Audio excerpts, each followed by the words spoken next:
right, ladies and gentlemen, it is another Tuesday night in the year of our Lord 2025, and that means, as the hat says, we are live.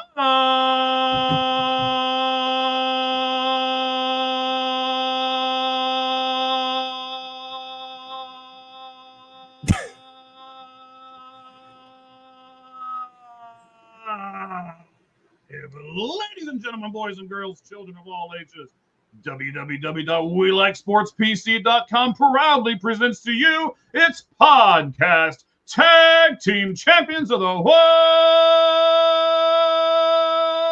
the Cleat Geek Mike Valentine. Now, as our special guest for today, you've got Football with Cheese, and today he and I are the 6'4" and out guys. And this is the Sportz Truth.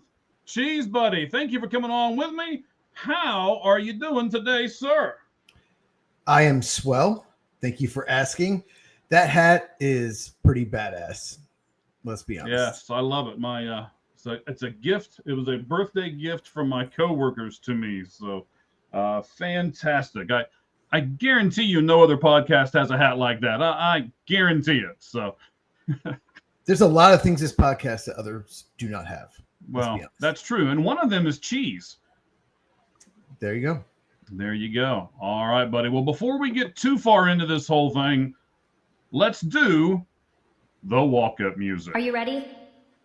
20 seconds start now. Got me dancing. Uh-oh. It's early yet. Oh, it's not good. 10 seconds it's not remaining. Good. 5, 4, 3, 2, 1.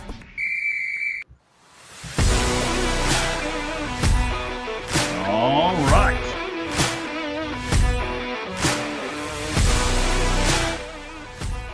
Ladies and gentlemen, we are going to kick this thing off today. We got a lot of stuff to talk about. Cheese and I have been coercing back and forth. Coercing, big words today. Back and forth on Twitter and getting everything put together for all of you right here on the Sportz Truth. We're going to talk about the NBA. We're going to talk about the NFL. We're even going to put some college football in here today. And then we're going to conclude everything with MLB. We're going to talk about the Nuggets. We're going to talk about Al Horford. We're actually going to talk about a sport that we have never talked about here on the Sportz Truth before. And we'll get to that here in just a moment. Football's 4-down territory. We'll talk Dallas Cowboys. We will talk, as we said last week, we're going to start doing divisional quarterback rankings by division. By golly, that's why they're called divisional quarterback rankings. And we will start today with the AFC East. Then we're going to do a little college football, Notre Dame, and then we'll talk something strange and crazy and maybe even outlandish that the Arizona Cardinals are doing right now. We'll get to that here in just a few moments. Then, like I said, we'll talk two different Yankee topics. We'll talk about Cal Raleigh, and we'll talk about the All-Star Futures game and the home run derby that will be taking place here in just a couple of weeks in Atlanta.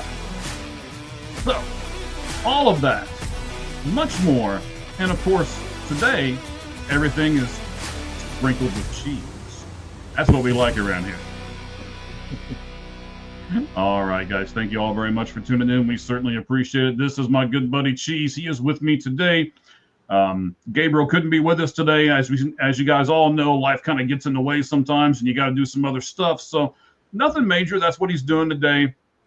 I didn't do anything to him. I didn't ban him or anything like that. We just Cheese was nice enough to come aboard with us as we do some stuff today. So Cheese, tell me what's been going on in your world since the last time we saw you, buddy. Well, not a whole lot. There's not a lot of football content out there. So I've made one video in the last week, basically. But, I've been watching a lot of baseball. That's once the NFL draft ends, that's pretty much what I do. I watch a lot of baseball until, training camps start. Okay. Well, yeah, there's nothing wrong with that, man. Baseball, and more baseball. That's what I like to say. But I tell you what, we're going to show that Cheese is multi-sports here today because we're going to do NBA, MLB, and of course, NFL. And we're even going to throw in a little college football. So 4 different sports that Cheese and I are going to talk about today. And we're going to start with our NBA 4-down territory right now.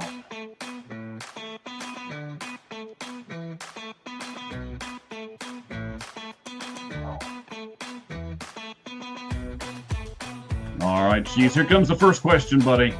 Okay, I'm ready. Pretty much all of the NBA people have been signed. All the free agents are pretty much off the market. And everybody knows where they're going and you know what's going on as far as that part goes. But there's one guy that's left, and I need to find out from you if you think that guy can make a difference. That's Al Horford. Do you think he has the ability to push an NBA team over the top if they pick him up in free agency? I do. He's just doesn't age. He's still playing at a high level. He's not an all-star, obviously, but he's still playing really well. He's a great defender. He's always been. He can still shoot the three. Mm-hmm. And there's been a rumor that he is maybe going to the Warriors, but I hope he goes to Denver. I think it's a great fit, but he can do pick and roll. He can play the 5. He can play the 4. He can shoot the 3. He can defend. Yes, he's 39, but you know, he's still a good player, and every team should want a player like Al Horford. All right. So now what can we, man, it's like it's your show. But what can we expect from a 39-year-old center, Cheese? Well, you can expect probably 15 to 23 minutes. You know, good defense, can rebound, can shoot the 3. And I think he'd be such a perfect fit in Denver. He could be Nikola Jokic's backup, and he could also play with Nikola, be the 4. And if you know anything about the Nuggets, you know that teams don't want Jokic to beat them, and he will get a lot of attention. Mm-hmm. So you need guys that can spread the court. You need guys that can shoot the 3, and he can do that. So he will probably get more playing time in Golden State if he goes there. Okay. But I think he would be so perfect playing with Nikola Jokic. And in our next question that we'll do here, our next part of this segment, which is NBA 4-point play, we will talk about the Nuggets specifically and a couple of things to deal with them. Right the moment you said it, Cheese, you said Golden State is said to be interested. They have not made a move in the offseason because supposedly they are waiting for Al Horford's decision. His decision, Al Horford's decision.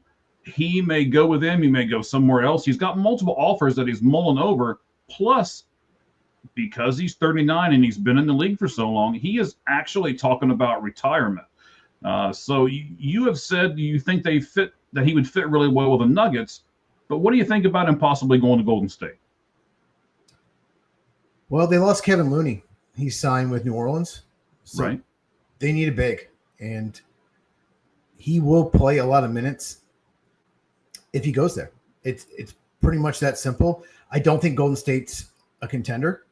I think they're a good team, but they're not a contender. And I think the 2 obvious paths for him is to re-sign with Boston, looks unlikely, or go to Denver. And if Denver might, I think the next question might answer this, but if they have their full mid-level exception, then they can offer him over $14 million a year. So Horford at this point, go to Denver. They are one of the best teams in the NBA, and if you go there, they will be the favorite to win the title. Wow. So then you're really thinking that Al can push this team over the top if that's where he goes. They need a backup big. It's been a huge problem for a few years. All right. So now he has also made 40.9% of his threes over the past 3 seasons. What does that give to a team that signs Al? Well, what it does is most bigs don't shoot the three very well. Mm-hmm. And he's so dangerous. He can just, stand at the 3-point line. And you can't just let him have wide open threes.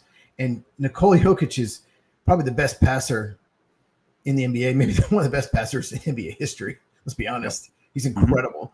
Mm-hmm. And if you double team him, he's going to find the open guy. And you need shooters on that team. It's the two biggest problems with the Nuggets has been defense and not enough shooters around Nikola Jokic. And Horford would just be so perfect next to him.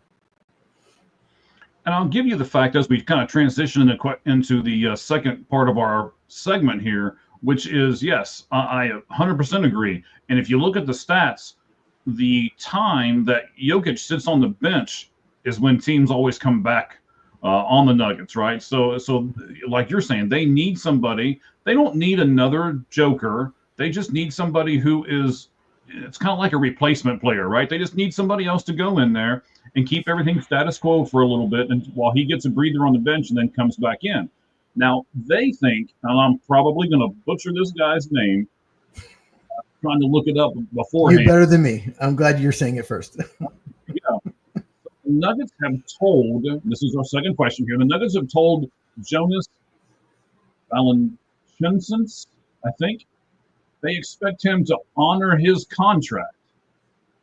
Now, yes, they do need a backup, but what if it's Jonas instead of Al? What do you think about that, Chief? Well, Al is a better defender and a better three-point shooter. I think he'd be a better fit in Denver, but either way, they need a backup center. It's kind of a mess, that situation, because it sounds like he really wants to go play in Greece. Mm-hmm. So, and the Nuggets aren't letting him.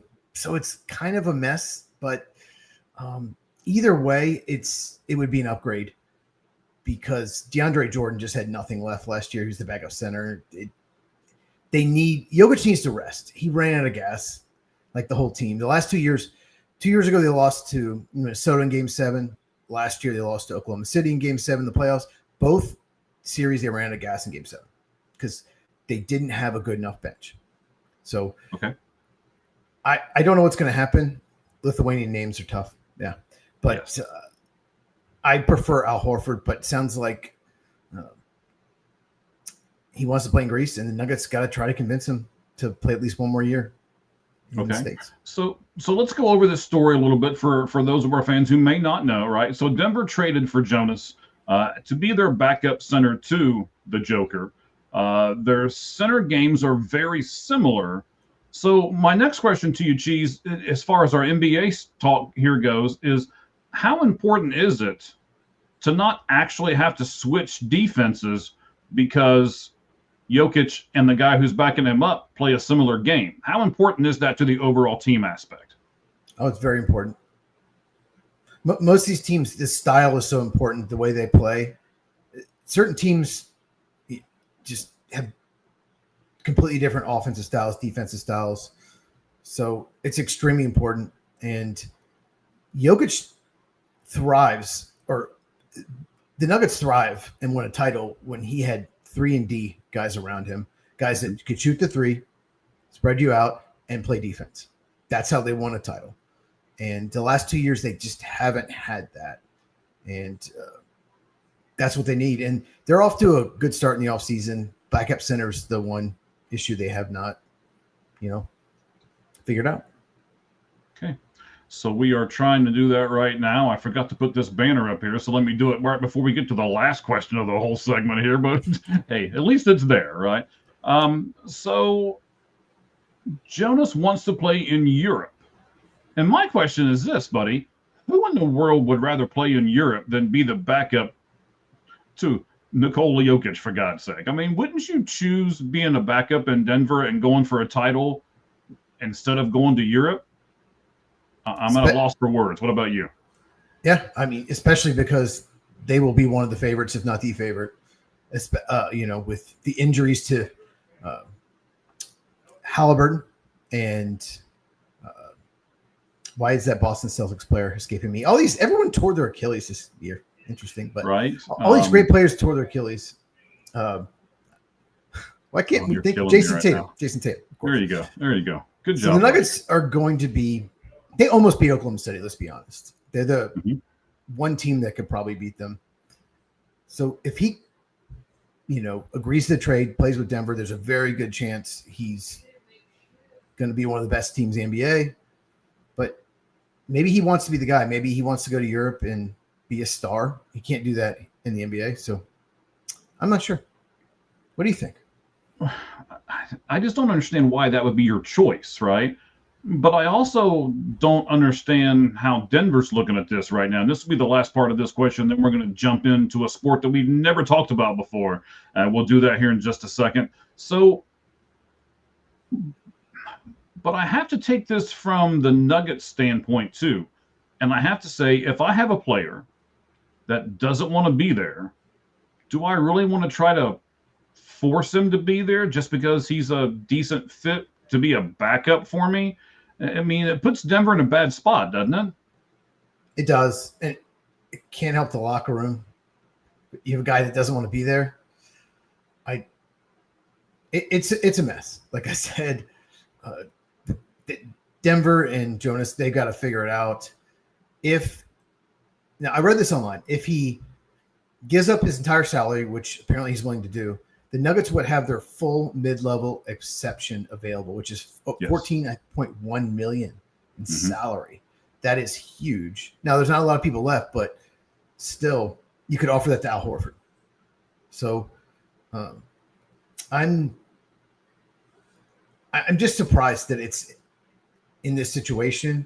But if he decides, he can wait a year and go to Europe. He can play in Greece in a year. If he decides to play for Denver, they're going to be really good.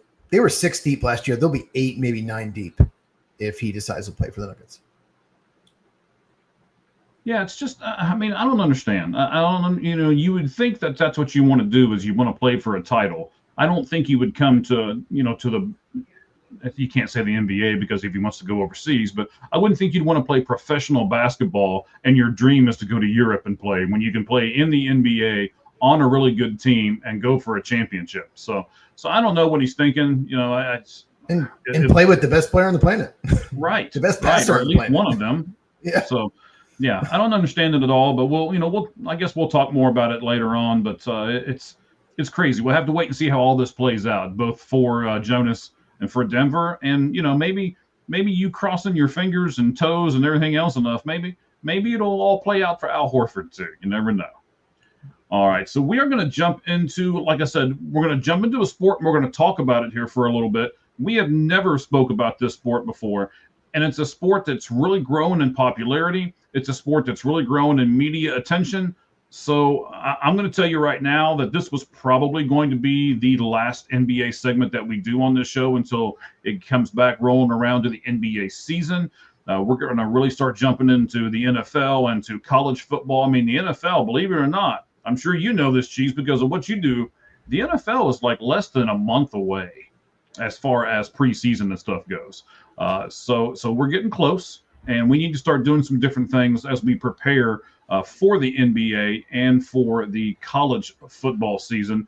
But first, I want to compare the NBA and the WNBA. We're going to do some facts and we're going to shoot some stuff out here, and then we're just going to basically spitball off some of these ideas if you'll play along with me here, Cheese. So the NBA is experiencing rapid growth over the past 3 years. And of course, they have the WNBA collective bargaining agreement coming up. It actually expires on October 31st of 2025. And the regular season ends September 11th. The playoffs will then start on the 14th. And the playoffs will end on October 17th. That's as far out as they can stretch it. So the season will be played before the CBA is up. But it's just kind of a perfect storm for the players and for the league and for everything else that all of this is coming together. So I've got a few questions here for you, Cheese. Have you watched a WNBA game on television this season? I've never watched a WNBA game. I haven't either. So we're 1 for 1 here, buddy. How about you ever been to a WNBA game live? I have not. How about yourself? No, nor would I. So it's growing in popularity with everyone but us. Copy that. All right. So we're not the demographic. that is very true. That's very true. So the players want more money, don't we all, right? The average NBA player, just so we can get some comparisons here, as the headline there says, the NBA versus the WNBA, because everybody's jumping on this WNBA bandwagon and how fantastic it is and how great it's doing. And I think we're going to look at it a little different after this segment's done. But NBA player makes $11,910,649. That's the average NBA player. And the average WNBA player makes $119,590. A huge discrepancy there. What do you think about that discrepancy and why it is, sir? Well, why it is because the NBA is much more entertaining, much more watchable. WNBA, I don't watch the game, but I've seen clips that people put on X because of the Caitlin Clark, Reese. I don't know her name, but Angel Reese. Because of that, the rival or whatever, I see clips and you watch Angel Reese and she can't even make a layup. It's not entertaining. And it's not man versus woman. It's entertainment. And the NBA is a lot more entertaining. It's simple as that. I'm sorry, sir. I didn't mean to interrupt you, but I'm glad you said it that way. It's not man versus woman. And even as you just said, it's two different demographics. Well, mainly. I mean, it's not solely women and not solely men, but it's a pretty high demographic. Women watch WNBA, men watch the NBA. But yeah, it's not that. It is the entertainment value. I 100% agree with you. So the WNBA, here's some other reasons why there's such a disparity, right? The WNBA play 44 regular season games. That would be 22 at home and 22 on the road. And they have 13 WNBA teams, while the NBA plays 82 regular season games, 41 on the road, 41 at home, and they have 30 NBA teams. Okay, I was able to hold that sneeze in and not blow up that microphone. That's good. You did good. So not only is it more entertaining, there's just more of it. And there's a lot more of it. It's not like, it's 5 or 7 games. We're talking 22 games to 44 games. I'm sorry, we're talking 44 games to 82 games. So there's a huge difference in the amount of the product too, right? Oh yeah. Yes. Even this unrivaled thing, right? Okay. Even this unrivaled basketball association to have the 3-on-3, which honestly I'd never heard of until a few days ago. I started doing some research when I was doing this topic. So the unrivaled basketball league, they pay their people an average of $220,000 is the average salary for people that do that. So, it's just kind of, there's a big disparity here. Even here, I'll tell you this. This is something that I didn't put on your notes. A couple things here. So the NBA league minimum. We talked about the league minimum for the WNBA. The NBA league minimum is $1,157,153. It's over $1.1 million.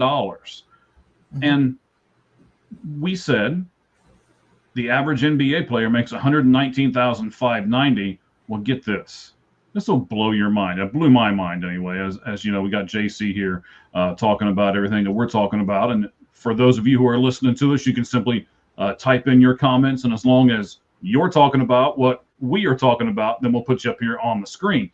So each player on the Oklahoma City Thunder received $828,000 just for their playoff run, because there's a bonus that gets divided and everything else. Sure. So some people, as JC was talking about, he thinks it's kind of fun. I'm sure he's watched some games.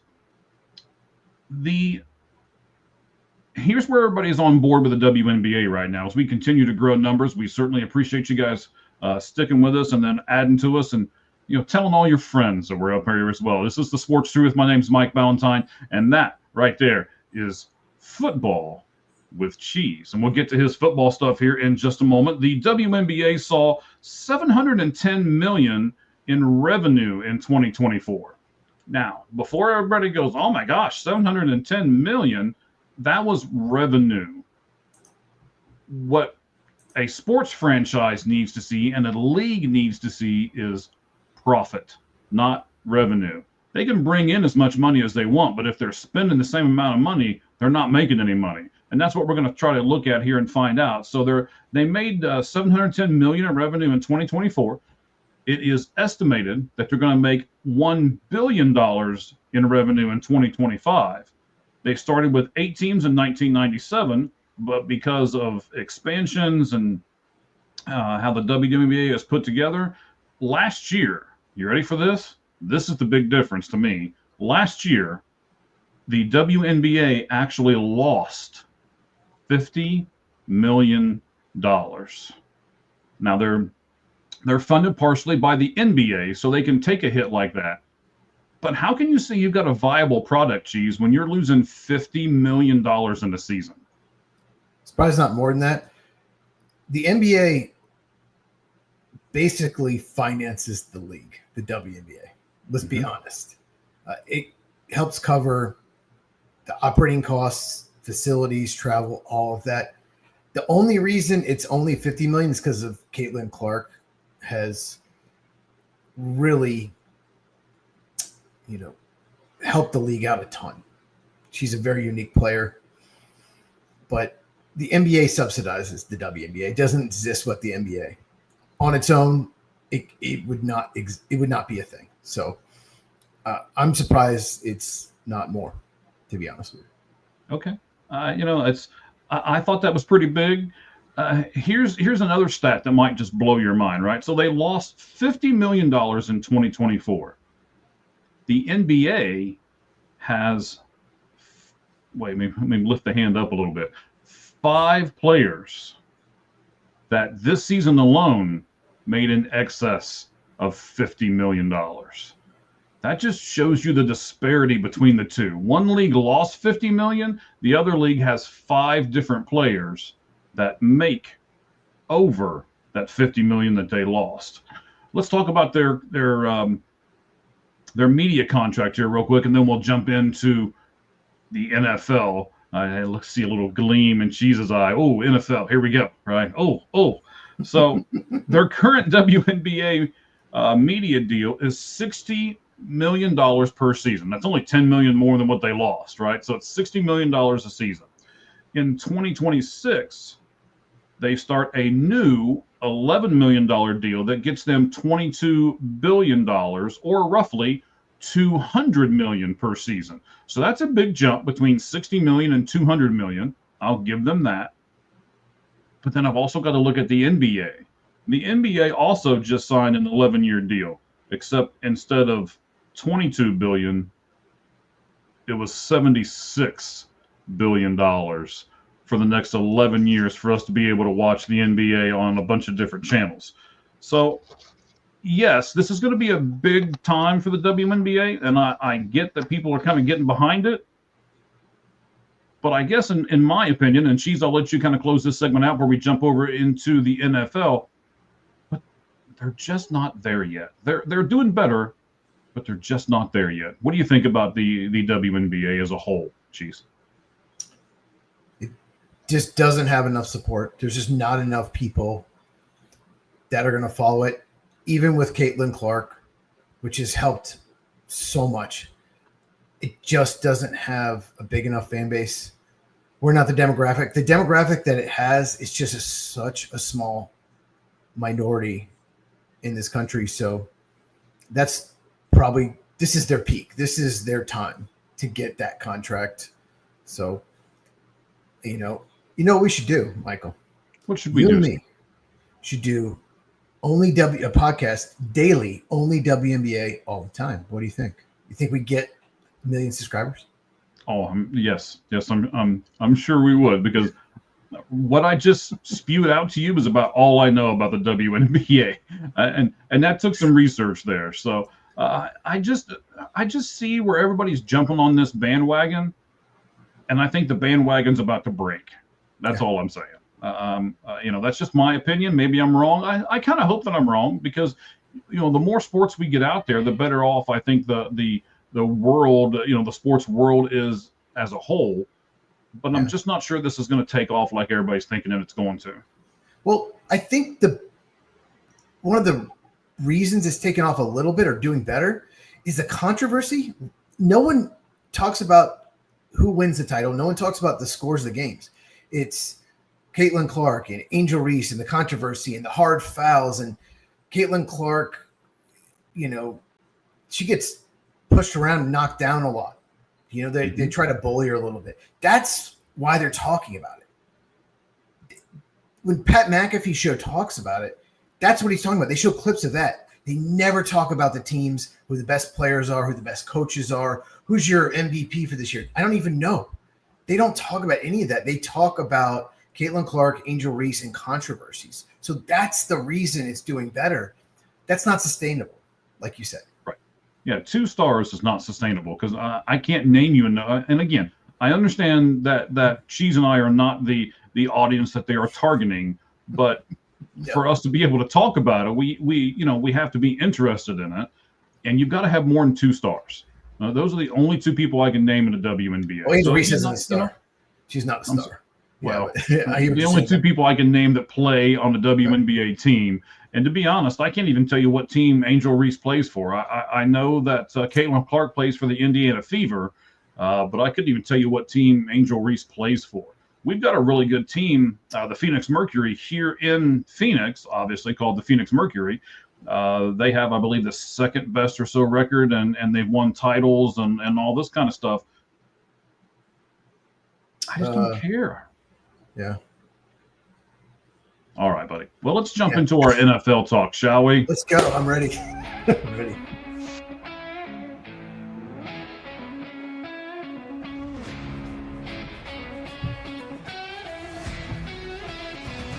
I'll put that last WNBA comment up there, and then we'll jump into this NFL stuff. All right, buddy.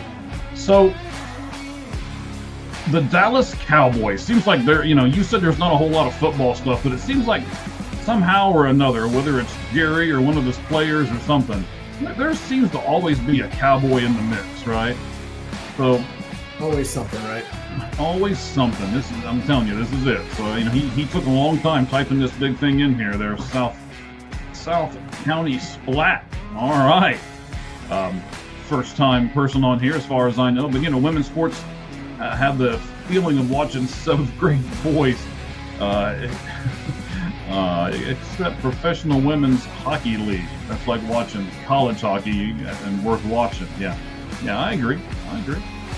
I just wanted to make some comparisons because everybody's jumping on this bandwagon. I'm telling you, get off the wagon. It's about to break. All right.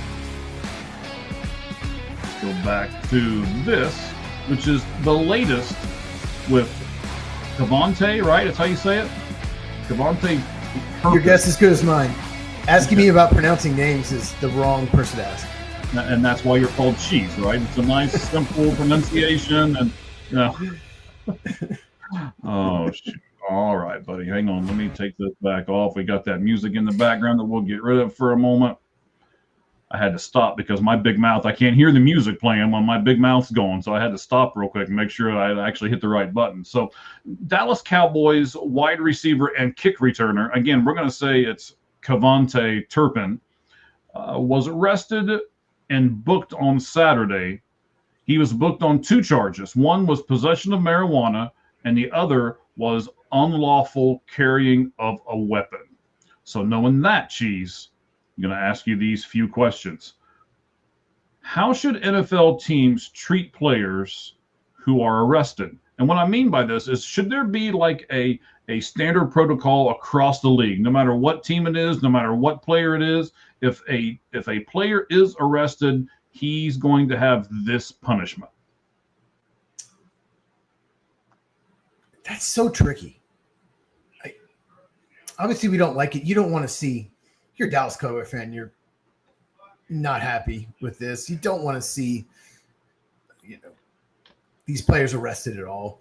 It happens every off season. There's always something. There's hardly ever a Ray Caruth, but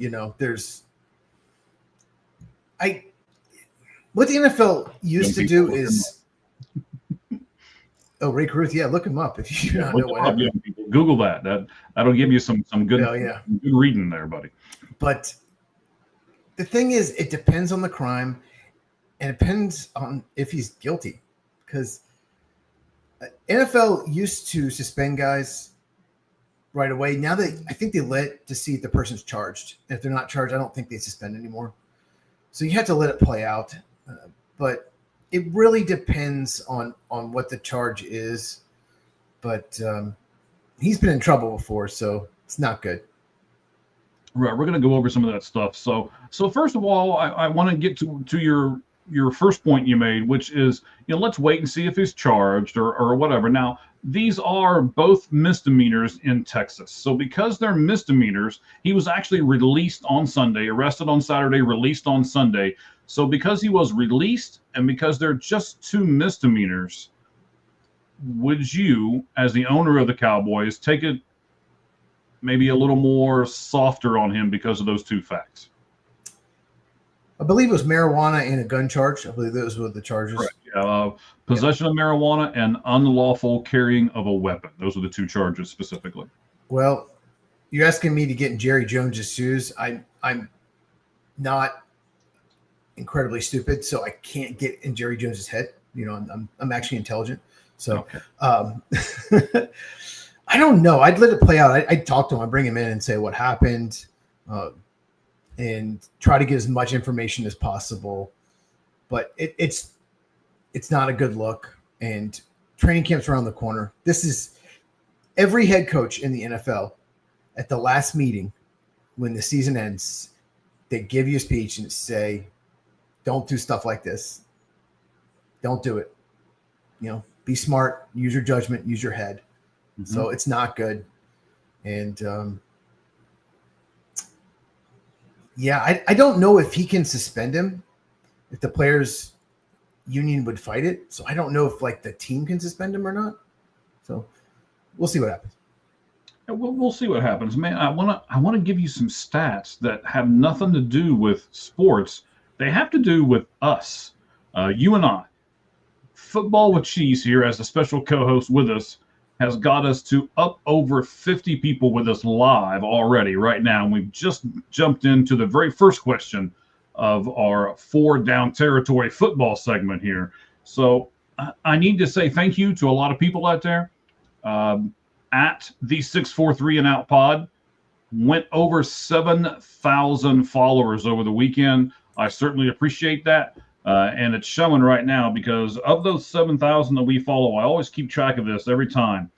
So there are tons of live things going on right now on Twitter, as there always are, or X, if you want to call it that. And currently, myself and Cheese right here on the Sportz Truth are the 3rd highest podcast going right now of all the 7,000 plus people that we follow. So first of all, thank you for getting us to 7,000. And thank you for going on with us live right now. Now, just participate. Type something in those comment sections and let us know how you feel as we keep going here. So when he was with TCU, Cheese, this again is Devontae Turpin. He was kicked off the team. He was arrested on an assault charge, and he pled guilty to it. So then he became an undrafted free agent. He went to the USFL and was actually the MVP of the USFL, and Dallas picked him up. So he's had a little bit of a rough go. Do you think that has contributed to what happened over the weekend with him getting arrested? Probably not. It's just poor judgment. It's just why do you have a unlicensed firearm? Why are you having weed in a car? It's just poor judgment. I'm sure a lot of players do it. He got caught. He just needs to be smarter. And he's a really good return man.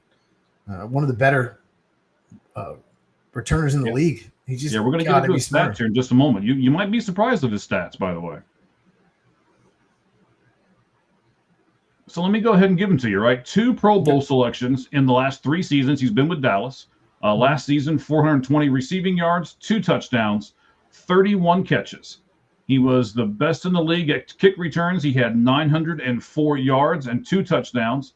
He actually averaged, you ready for this? This is a high number to me. Maybe, we'll talk about this. Cheese, you're the football guy, right? So he averaged 33.5 yards per kickoff last year. So with all of that being said, all those stats, all of the stuff that he has, we'll say he's overcome and gotten himself to be a really good player despite making a mistake when he was in college. Do you think this should help him or should it hurt him when he is evaluated by Dallas in this whole situation? It can't possibly help him. He's a great return man. That's a really high average. Now, there are fewer kicks returned than had before, so that will make the averages a little higher. Okay. But more than likely, he's on the team. Jerry Jones has, let's just say this, he's had players before that have been arrested, and he's taken chances on them. More than most organizations, he will do it. I mean, no one's like the Kansas City Chiefs. They'll take anybody, but I think he's on the team. There are crimes that he could have done that he would have gotten released, but like you said, misdemeanors. So more than likely, he's the Cowboys' return man this year. And see, I'm with you. I think this should actually hurt him. I talked to some people, at my work, some friends of mine. I was kind of communicating back and forth with this part of the question. This almost became the Twitter poll question. I decided not to do one today. Actually, I focused more on you being with us today. So I do, and you're very welcome, sir. You're deservedly so. But I think this should hurt him. He made a mistake. He fought back. He's got himself in a good spot again. And then you shoot yourself in the other foot, right?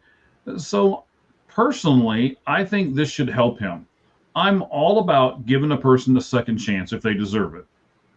But I'm not real keen on giving people third and fourth chances. What about you? Are you a second chance guy, but not a third and a fourth? How do you look at that, sir? Yeah, it's been a while since he's been in college. I think he's 28, 29 years old. So 28. 28, okay. Yeah, I think Jerry Jones is going to give him a second chance. Absolutely. Unless they find out more about it, there's something else. But if he wasn't charged with a felony, this will end up probably being a nothing burger. Maybe he'll be suspended a game if he pleads no contest or agrees to community service or something is my guess. And, it's Texas, we like our guns here, so it's probably not going to be a big deal. Yeah, I get it. You're from Texas, right? Where are you at right now in Texas, buddy? No, I'm not from Texas, but I currently live in the Houston area. Pardon me, in the Houston area. Yeah, You're not going to give us your address so that, crazy trolls can come see you and do whatever they want to your house or anything? No? Energy Stadium. I live next door. Yes. No, I moved to Texas 2 years ago. I moved to Houston. It's, So. And all right, so we're going to do things a little bit different with this. I mean, in my opinion, anybody can look at teams and rank their quarterbacks and go from there. I want to do this ranking system a little bit different, Cheese. I put some notes on here for you.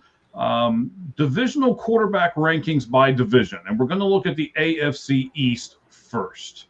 Now, if I'd have known you were coming on here, we'd have probably done another division, but I didn't know it when I was writing all this stuff out. So we'll look at Buffalo, Miami, the Jets, and New England. Those are the 4.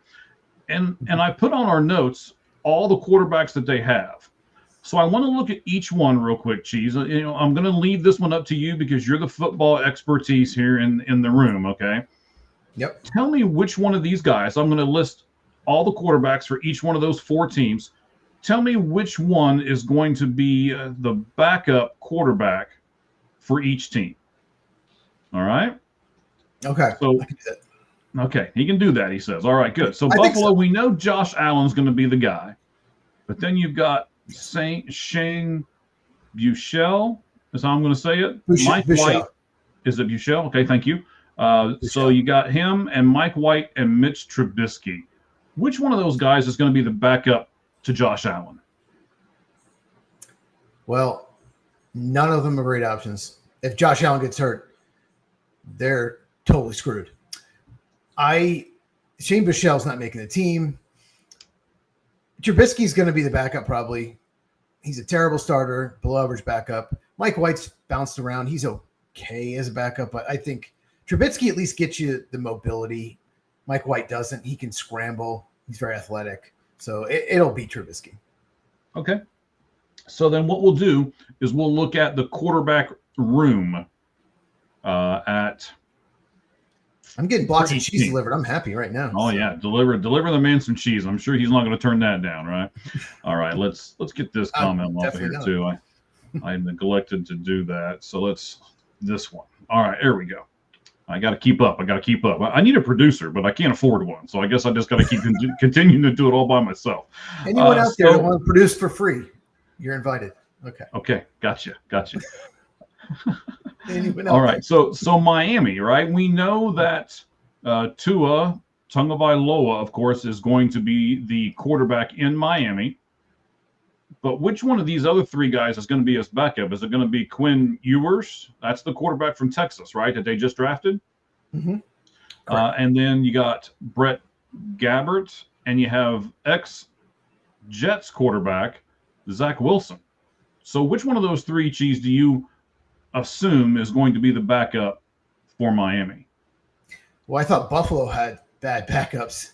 Wow, this is even worse. Well, I never heard of Brett Gabbert, so not him. Quinn Ewers did not play well for Texas last year. I don't think he's accurate enough. So by default, it's going to be Zach Wilson. At least he has experience. He's not played well, but he's got the arm athleticism, so it'll probably be Zach Wilson. Okay. So now let's jump to the New York Jets. Of course, we all assume that Justin Fields is going to be the quarterback there for New York. He's got Brady Cook, Adrian Martinez, and Tyrod Taylor. So of those three, Cheese, who's going to be the backup in New York? Well, it's going to be Tyrod Taylor, the veteran. Absolutely, it's going to be him. But I'll say this about Brady Cook. If he had been come out of the draft a year earlier, he would have been probably a mid-round pick. And he just did not have a good year this past year. I don't know what happened at Missouri. He just wasn't nearly as good as 2023. And so he didn't even get drafted, and that was still a surprise. So he's likely a practice squad guy, developmental type that maybe can be the backup the year after. Because Tyrod Taylor's got to be toward the end of his career. He's been around a long time. Mm-hmm. Okay. So we got one more team. It's the New England Patriots. They've only got 3 quarterbacks on their roster currently. Of course, we know Drake May is going to be their quarterback. And then I think this one's pretty much a slam dunk since I don't know one of these guys, and the other one I do know. So you've got Ben Wooldridge, Wooldridge. I wanted to make sure that I pronounced that right. At least I think so. It's Wooldridge. And then Josh Dobbs. So which one's going to be the backup in New England? Well, Dobbs was signed to be the backup. He will be the backup. I never heard of Ben Wooldridge either. But I think New England made a huge mistake in trading Joe Milton. They used a 6th-round pick on him last year. Mm-hmm. He only started one game when Drake May was hurt, and he played really well. And they traded the Cowboys, didn't get a lot for him. I don't understand that. They could have developed him. He's so athletic. They could have used him in packages.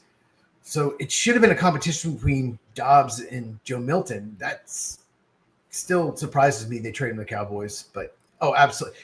New England's not going to keep 2 quarterbacks. They're not keeping Ben Wooldridge from Louisiana, rookie. I'd never heard of him. He wasn't even on my draft radar, which means I don't know who he is.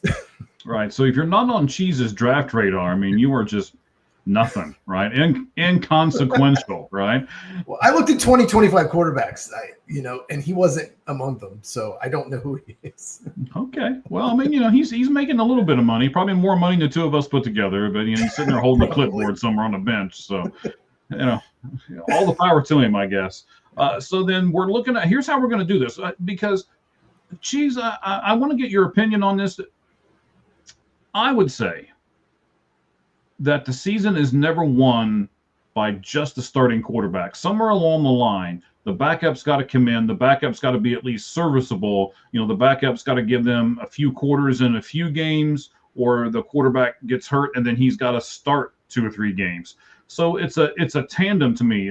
Would you say the same thing, or would you say no, Valentine, you're stupid? No, I agree. Almost every, I don't have the stats on it, but almost every quarterback misses at least one game. More than half of them have to be, So you need someone to fill in. I think the worst thing that can happen in that situation is your quarterback gets knocked out for the year and your backup is too good, where you win 7-8 games, you don't pick high in the draft. That's the downside. But I think it really helped Green Bay having Malik Willis. In past years, they didn't have a good backup, or the year before, they didn't have a good backup for Jordan Love. And they won 2 of the 3 games Malik Willis played as the starter. And that was huge for them. So you really do need to have a guy. You don't have to have a great player. You could have a Cooper Rush. You can have a Malik Willis. You don't have to have this stud backup, but you need someone that's not going to make mistakes, that can come in and win you a few games. Okay. So then I'm going to do this a little bit different. We're not going to just look at the starting quarterback, Cheese, if you would. We're going to look at the quarterback starter and the backup when we look at these teams, because we're doing them team by team. And then we're going to decide who's number 4, who's number 3, who's number 2, and who's number 1. So with Buffalo, it will be, in your estimation, it'll be Josh Allen and Mitch Trubisky. In Miami, it's going to be Tua Tagovailoa with Zach Wilson as the backup. In New York, it's going to be Justin Fields with Tyrod Taylor as the backup. And in New England, we'll have Josh Dobbs backing up Drake May. So let's go ahead and start. I don't know, my allergies are killing me right now, so you're going to see me take these glasses off and rub the snot out of my eye here for a second. But you're fine. So let's go with this great podcast television, I'm sure.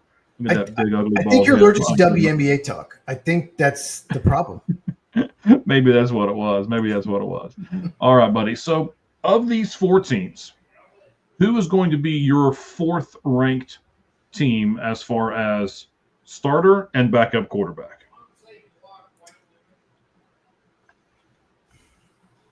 Ooh, 4th is tough. Is it because they're all terrible? Is that why it's tough? No, it's because most of them are terrible. No. Well, the Jets have the best backup. They have the best backup, but they have the worst starter. So I'll say the Jets just because they have the worst starter. Oh God, I don't know. Miami's backup's bad. I'm going to go tie with Miami and New York Jets. I'm going to go a tie. Okay. All right. So he's wussing out on this here. So okay, so yes. So a tie. All right. I am not going to do that. I don't trust Tua. I don't trust him to stay healthy. So for that reason, I'm going to put Miami at 4. You're right. The Jets will be at 3. Now I happen to think, and maybe it's because I'm the Ohio State guy when it comes to college football, but I happen to think that Justin Fields in the right situation may be a better quarterback than some people give him credit for. So sure. I'm going to see if he can bounce back this season. And then I'll put Miami at 4, Jets at 3. So which one are you going to put 2, and which one is going to be at 1 for you? You're going to go New England and Buffalo, or Buffalo and New England, even though I pretty much already know the answer to this question. Yeah, I mean, you have to put New England too. I mean, Josh Allen just won the MVP. So, I mean, right. Let's be honest, he's one of the best quarterbacks in the NFL. I just did my quarterback ranking video. Make sure you check my channel to check that out. That's right. Where can they get that at, Cheese? Yeah, it's my YouTube channel is at Football with Cheese, and Cheese is spelled Cheez. So check that out. And I just released my top 15 quarterbacks in the NFL video today. So, and Allen was very high. And that one's the one you've done in the last week you were talking about earlier, right? It's one in the last week I've recorded just one because there's really not much. Well, that's fine. That's fine. Sometimes that's the way it works, right? Yeah. Now, you know what? I know how long it takes me to research and go through and do this roughly 2-hour podcast. How long was your video? And just for curiosity's sake, how much research did you put into that video, Cheese? Several days of research. And it was a 24-minute video. Most of my videos are 7 to 12 minutes. Mm-hmm. But I was talking about 15 quarterbacks. I wanted to do top 10, but I could not pick 9 and 10. I got my top 8, and between 9 and like 17, I had them all pretty much the same. So I made it 15. But yeah, what I did is a rough draft of what I thought without looking at anything, best quarterbacks. Then I looked at analytics. Okay. And then I looked at stats. And I changed quite a bit, believe it or not. There's only so much you can tell by just watching. So it took about 2 or 3 days of research. But some videos take 45 minutes research, and you know this, and some videos take hours and hours and hours. And Absolutely. Draft recaps, draft stuff take a lot of work. But yeah. All right. Well, let's, we've ranked them, right? So somebody copped out on us here and did Miami and New York as the tie at the bottom, and then New England and Buffalo. And of course, I'll go with you. Oh, what? Who did that? That guy sucks. I don't know. Maybe he's like a fan. One way he sucks and the other way it blows, right? So anyway, so there's our quarterback ranking by division for the AFC East. You guys agree, disagree? Let us know. Put things in the comments below, and then we're going to kind of move on here. We're going to look at Notre Dame. I saw this developing over the last few days because they have signed all these guys within the last 4 days.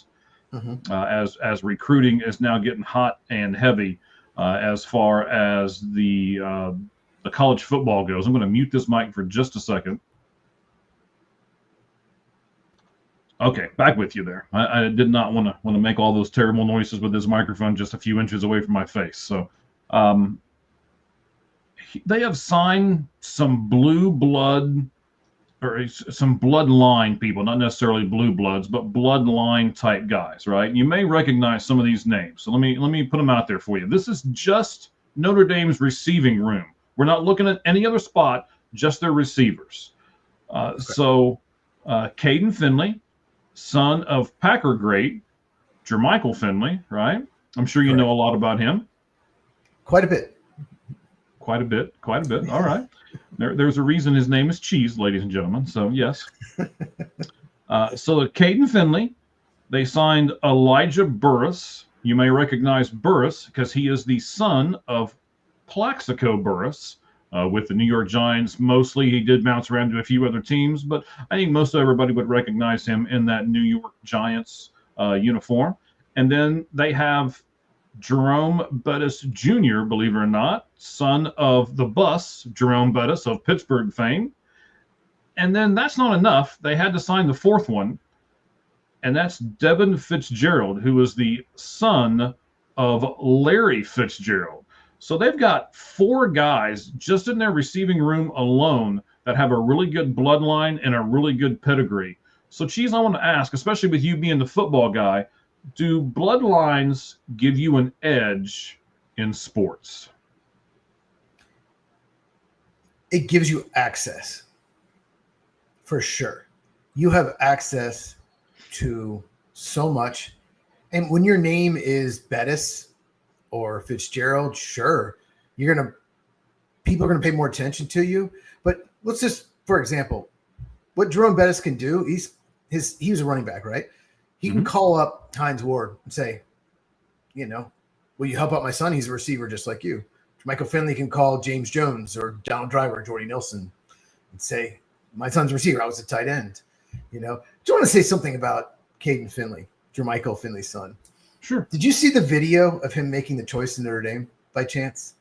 No, I did not. So Jermichael Finley went to Texas. I remember when he was drafted. 3rd round pick, Green Bay, great pick. And his son was choosing the schools. He picks up the Texas hat, and you think he's picking Texas, and then he chucks it. And then picks up Notre Dame and puts it on. So he basically picked up the hat of his dad's alma mater and then just chucked it like, no way I'm picking Texas, and puts on Notre Dame. But to answer your question, it gives you access. Your name's out there.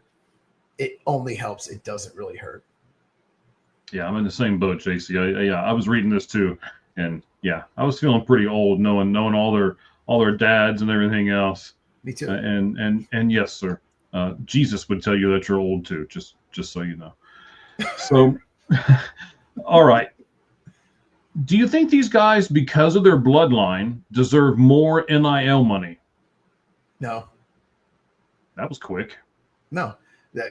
But they probably get it because of their name, but they don't need the money. These guys don't need the money. But it's interesting, Notre Dame. The problem with NIL, I don't like it. I like the old way. I don't like the transfer rule either. I think you should have to sit out. Is the NIL is there's going to be 10 to 15 teams every year that are going to win the title. That's it. It's you're not going to have some surprise winner. Notre Dame, you got your Ohio State, your Alabamas, Georgias, Texas, Oregon's. Mm-hmm. It's Penn State. It's going to spend money. Trust me. Michigan. Those teams are always going to be, most of them, if not all, are going to be in the playoff every year. And that's not good. And I don't like that. So say you have a great player at University of Texas, San Antonio, or Nevada, even Vanderbilt and Duke. You have a great year. You're one of the best players in the country. They're not going to probably finish their career there. Or they're going to transfer to Ohio State and Georgia. That's what they're going to do. And that, I don't like that. And I'm glad they're going to a salary cap for NIL, but you can beat the salary cap. You can cheat. It's going to be easy. So they don't deserve it. Do it all the time, right? They were doing it before there was NIL, but I don't think they should get more just because of their last name. Okay, so we're going to have to bring Cheese back on, and we're going to have to talk about the NIL and how all this is. I thought about doing it this week, but I think I'm going to do it next week or the week after because there are two signing periods now and all kinds of stuff. So we can break all that down before the season gets going. Does it mean something to Notre Dame to have these four dads floating around their program, you think? Can't hurt. Can only help with recruiting. Everyone's offering these four guys. Everyone. I think they're all 4-star recruits, 4 or 5. Some might be 5, yes. But yeah, they're all 4 or 5-star recruits. It's a no-brainer. You offer them. So it's a smart move by Notre Dame. They have the money. Right. They have the money. They got a really good coach in there. Larry Fitzgerald, if you go to his Instagram page, he was just singing the praises of Marcus Freeman at Notre Dame. Larry, that's not where Larry went. Larry went to Pitt. A lot of Plaxico went to Michigan State, which is rival Notre Dame. Plaxico Burress went to Michigan State, so that's crazy to me. Yeah. So it is a little crazy that Notre Dame was able to get not just one of these guys, but all 4 of these guys. So last question here on these Notre Dame 4 receivers. Is there more expected of them, though, because of the last names that all of them have? Absolutely. There will be pressure, especially if your name's Jerome Bettis Jr., like a Hall of Famer. Like I'm not a Steeler fan, but I liked Bettis. He was a very popular player. Yes. Unless you're a Ravens fan, but right. But there is pressure of that name. I don't think these players should, Marvin Harrison Jr., nothing against him. He had a good rookie year, but he's never going to be as good as his dad. No way. So, there is pressure. So there's some negativity there to perform. Yeah, that's a lot to live up to, right? I mean, as their son, you're just trying to be as good as your dad, right? You're expected to be. Especially, like I said, Marvin Harrison Jr. is a 4th overall pick. So his expectation, he actually had a very good rookie year. No one's ever going to talk about it. It just wasn't as good as Ladd McConkey or Malik Neighbors or Brian Thomas Jr. And he was the 4th pick, but still almost 1,000 yards receiving. He had a good rookie year. I think he's going to have a good sophomore year. I think he and Kyler Murray will be on the same page, but there's a lot of pressure. Yeah, I hope so. That would be nice to have that team here. In fact, very good segue, sir. That's a fantastic segue. We're going to go to our final question here. Good job. In NFL 4-down territory, actually it's football 4-down territory today because we threw some college stuff in there. It's not just all NFL today. The Arizona Cardinals. You ready for this? The Arizona Cardinals are offering fans the ability to travel on road games with the team for it's starting at $2,500. You can actually ride on the team chartered plane. You can stay at the same hotel as the players, and you get full transportation. There are actually tailgates that they're doing at these road games that are going to be hosted by other greats. They haven't named anybody yet, but there's the Larry Fitzgerald, I guess, is going to do one, and I mean they're going to bring back in some really. Jake Plummer is rumored to be doing one. Even Carson Palmer is rumored to be doing one when they go to LA. I'm sure that'll be the one that he will do, since that's, I believe, where he still lives. So that's going to be kind of neat. And then you also, with that $2,500 starting out, you get lower level tickets too. So I got two questions for you, Cheese, as we wrap up our football 4-down territory here and we get ready to jump into MLB for a moment. Would you consider doing this when you know the price is $2,500 a ticket? Would I, as a fan, or would I, as an owner, allow this? No. Would you, as a fan, want to do this? Is this maybe a bucket list thing for you, or something such as? Yes.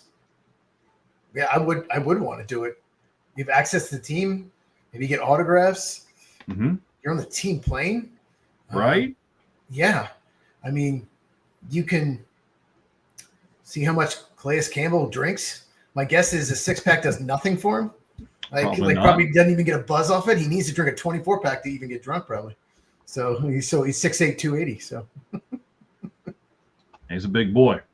I mean, I think that's wouldn't you say that is unprecedented access, right? Something that no one else is going to be able to do. And the Cardinals are offering this. Currently they're the only team offering this. So my follow-up question to you is, should every team offer this or something similar to that? No, I think it's stupid. I don't think the players will like it. Okay, so let's just paint a picture. So this Arizona Cardinal fan gets a pack of football cards, gets this Walter Nolan rookie card and wants it signed. I'll be worth so much money. Tries to on the plane, tries to at the hotel, run to Walter Nolan, sign my card. And then they're trying to, focus on the game, go through walkthrough, whatever. And this fan keeps bothering them. I wouldn't like that. So I don't think it's a great idea unless there's like certain times they have access. But what do you think? Do you think they're just trying to get extra money? I'm just not sure the motivation behind this. It seems like it wouldn't be good for the players. I'm with you, but I assume, and there's no more details than what I put out here. It's just something that they recently put out on a press release. But I would assume that they are, limiting them, and it doesn't say you're on. So it does say you're on a team chartered plane. I mean, it's all in how you word stuff, right? Are you really going to be on the exact same plane? I mean, are you just riding on a plane that says Arizona Cardinals on the side of it, and they're like, you should be happy with that. Shut up, get on the plane. Use our discount code for 2,000. Get on. Right. Now, I don't in Texas. I'm not sure they don't really have spring training as far as that part goes in Texas. You guys got a lot of AA and AAA teams there in Texas with the Texas teams and stuff. But experiencing spring training firsthand, man, there are people who are annoying in spring training trying to sign my cards, reach through the fence. Gee darn, I accidentally dropped my baseball in front of you. Will you pick that up? And all while it's in your hand, will you go ahead and sign it for me? I mean, I've seen women flash people to get them to sign stuff for them. You name it, I've pretty much seen it, right? So I'm with you on that part. That would be really annoying for the players. And I honestly didn't think about it like you said it. Yeah, they're trying to concentrate on football, right? And I hope this isn't just a money grab thing for the Arizona Cardinals. They don't need, the Bidwells don't need money that bad, I wouldn't think. But I can see where makes money. Every team makes so much money. I just don't understand it. Yeah, I mean, and at least our fans are lively, sir. You got to give them that, right? So Tucker Kraft better watch out, not Jordan Love. Tucker Kraft's okay. on my stock. Yeah, there you go. We've all got a crush on somebody like that. So, yeah. I don't know. And the last thing I want to do here in the football deal is next week I'm going to debut a new segment, and we're going to do this all the time for a while. We're going to get the fan feedback on it, see how this goes. It's going to be the Truth Top 10. And next week, whether it be Cheese with me or if Gabriel's back on or we get somebody else with us, it just kind of depending on what's going on with Gabriel and his life right at the moment. But this is what we're going to do next week. I will give you the top 10 topic so that all of our fans and Cheese too can be using that old noodle up there and thinking about where these teams would be. Yeah, up there somewhere. That he's going to use the old cheese. That's what it's not a noodle. It's a cheese for him. Top 10 2025 NFL Super Bowl contenders. That's what we're going to do next week. So top 10 2025 I'll get started on NFL Super Bowl contenders. Let me New Orleans Saints number 1 real quick. New Orleans Saints number 1. Okay. Oh man. All right. Should be a really good topic for us. It should be a great show as well. But now it's time to jump into MLB 4-pitch talk. All right.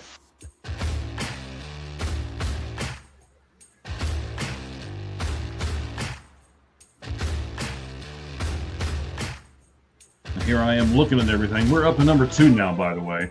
We got over 70 viewers with us live right now, and we are just cranking right along. People are jumping on board. More stuff here for us to put up on the board real fast. Yeah, I agree with that. What if they start losing a bunch of games and the players come out and say, "Well, these fans won't leave us alone." I can't even read the book. The fans won't leave us alone, right? Especially if a player's struggling and they have high expectations, they might get, hey, why do you sucking? You should have caught that pass, or you should have made that tackle. Very true. Very true. Well, hopefully it won't backfire, but we'll see how it unfolds as the season goes along. We're going to start with a Yankee topic, Cheese, and we're going to end today with a Yankee topic.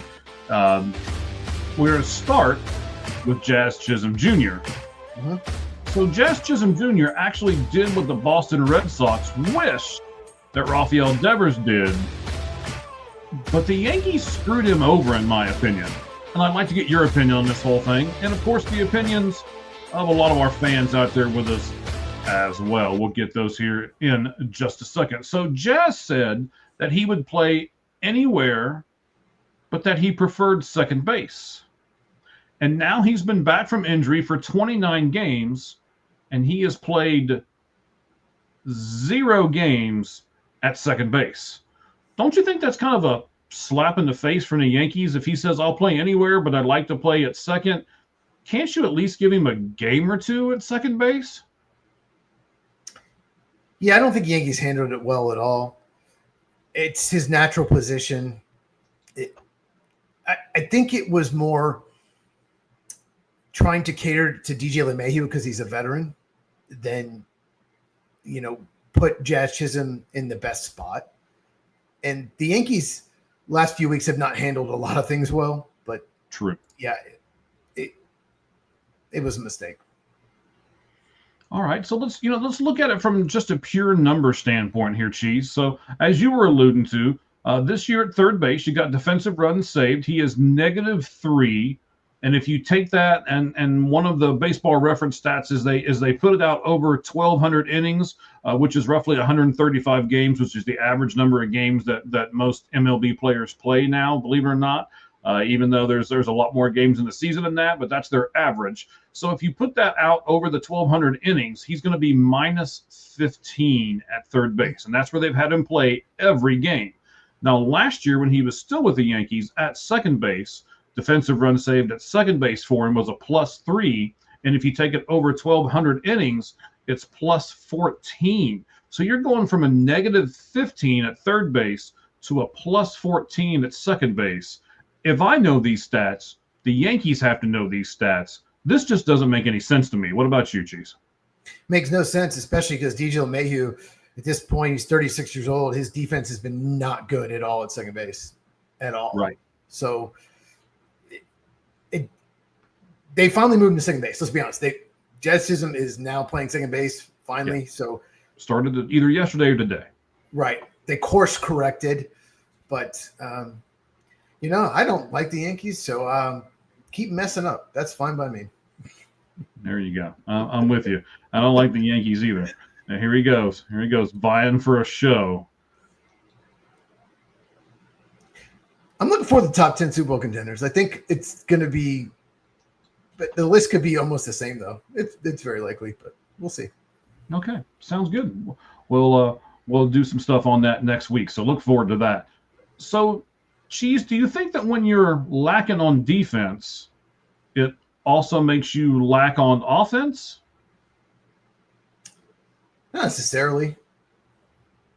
I guess if someone's really struggling on defense, making a lot of errors, getting booed, it could mess them up psychologically, so it could affect their hitting. I think the only time it might is some guys hit better when they're the DH, when they get a rest and they not have to play the field. And some guys hit better when they play the field. They can't when they DH, they don't hit as well because they're moving around. They're more warm. They're not just sitting on the bench. So I think the DH maybe be the only time that happens, but probably not. Well, I mean, and I'll tell you, I think, and I've heard from players that I've talked to and stuff like that. I'm where you're the big football guy, I'm the big baseball guy. So I do a lot of this kind of stuff. I talk to them on the backfields and things like that. Sometimes if you make a mistake in the field, you then almost try too hard to make it up at the plate. And then you get aggressive and you swing at things you probably shouldn't swing at, or at least you wouldn't normally swing at. And it just kind of compounds everything. So I guess what I'm saying here is with the Yankees and how they've decided to do this, not only have they made it their worst defensive lineup by putting Jazz at third and DJ at second, which, again, you're correct. They have course corrected this. They have now put Volpe at third, and they have put Jazz back over at second base now. But I think you're hurting some of these guys sometimes at the plate, too. So that means you're just compounding the problem. And why in the world would you do that? And this whole thing, I don't understand it. I was so against the whole Rafi Devers thing. I was really glad that the Red Sox traded him and proved a point. They made a point. And in this thing, I wouldn't be upset with Jazz Chisholm if he come out and just badmouth the team that he's on right now. But I also think that's shown a lot for Jazz to keep his mouth shut, because he hasn't always done that. And he's just kept his head down, kept his mouth shut, and has done what was asked of him. So I'll praise Jazz a little bit for that. What do you think about doing what your team asks you to, not running your mouth for the meeting? No, that's a great point you just made. And you want your player to be comfortable. And was not comfortable at third base. Let's be honest. He was not comfortable. But, yeah, give him credit. Real team players will do what's best for the team, not what's best for you, or do what they're asked. So you got to give him credit. Devers did not handle it well. Something was off about Devers and the Red Sox because he gets traded. It's almost like he was forcing a trade. He's traded the Giants and then says, oh, wait, I'll play first base. No problem. Because he's not a good defensive third baseman. He's below average at best. He's the worst in the American League. Not good. So something was off there in Boston. So it's still a bizarre situation, but basically now probably a lot of money spent. Look for them to be real aggressive in free agency in the offseason. Well, not just free agency in the offseason, but I think at the trade deadline, they basically said, okay, we're going to move Jazz back to second base, and now we're going to go out it's handcuffed them, I think, a little bit too. This was another topic that's not really on our notes that I thought about bringing up, so I'll go ahead and do it. They're giving themselves away right now. So now everybody in baseball is going to know that the Yankees want a third baseman. And if I got a third baseman, I'm going to dangle him out there, but I'm also going to make the Yankees overpay because I know that's what they want and that's what they need. So I'm not sure if this was the whole, this has just been a bad thing for the Yankees, and they have just compounded it and made it worse with a couple of these other things that they've done. Now, I love it because I can't stand the Yankees, but I just wanted to bring it up and talk about it here for a few moments. So let's put a bow on this real quick, if you can, for me, Cheese. And I want to talk about DJ LeMahieu as JC's talking about him here, right? So DJ LeMahieu, a great guy when he was with the Colorado Rockies, but getting towards the end of his career. DJ LeMahieu, slightly below average offensively and defensively. I said Volpe earlier. I misspoke. They're actually putting Oswald Perez at third base. That's even worse. Yes. Perez is a 0.0 WAR for the season, right? So basically, he hasn't done anything to knock it into the negative, but he also hasn't done anything to put it into positive. He is your average player in the true sense of the word by wins above replacement, which is what WAR stands for. So his batting average this year is 154, so not good at all. That's actually below his career batting average. But if you look at him defensively, in 4 years, he's played shortstop, second base, and third base, and he's got a defensive run saved at +6. And if you do that same thing we talked about before, where you stretch it out over the 135 games or the 1,200 innings, he would actually be +8. So that's what the Yankees have decided to do. And I think it'll be interesting to see what they do at the trade deadline, and then, as you're saying, what they're going to do in the offseason. So I'm going to put you on the spot here a little bit, because I did not, or am I doing this later? Hang on, let me make sure I'm not doing this later. No, I don't think you're doing it later.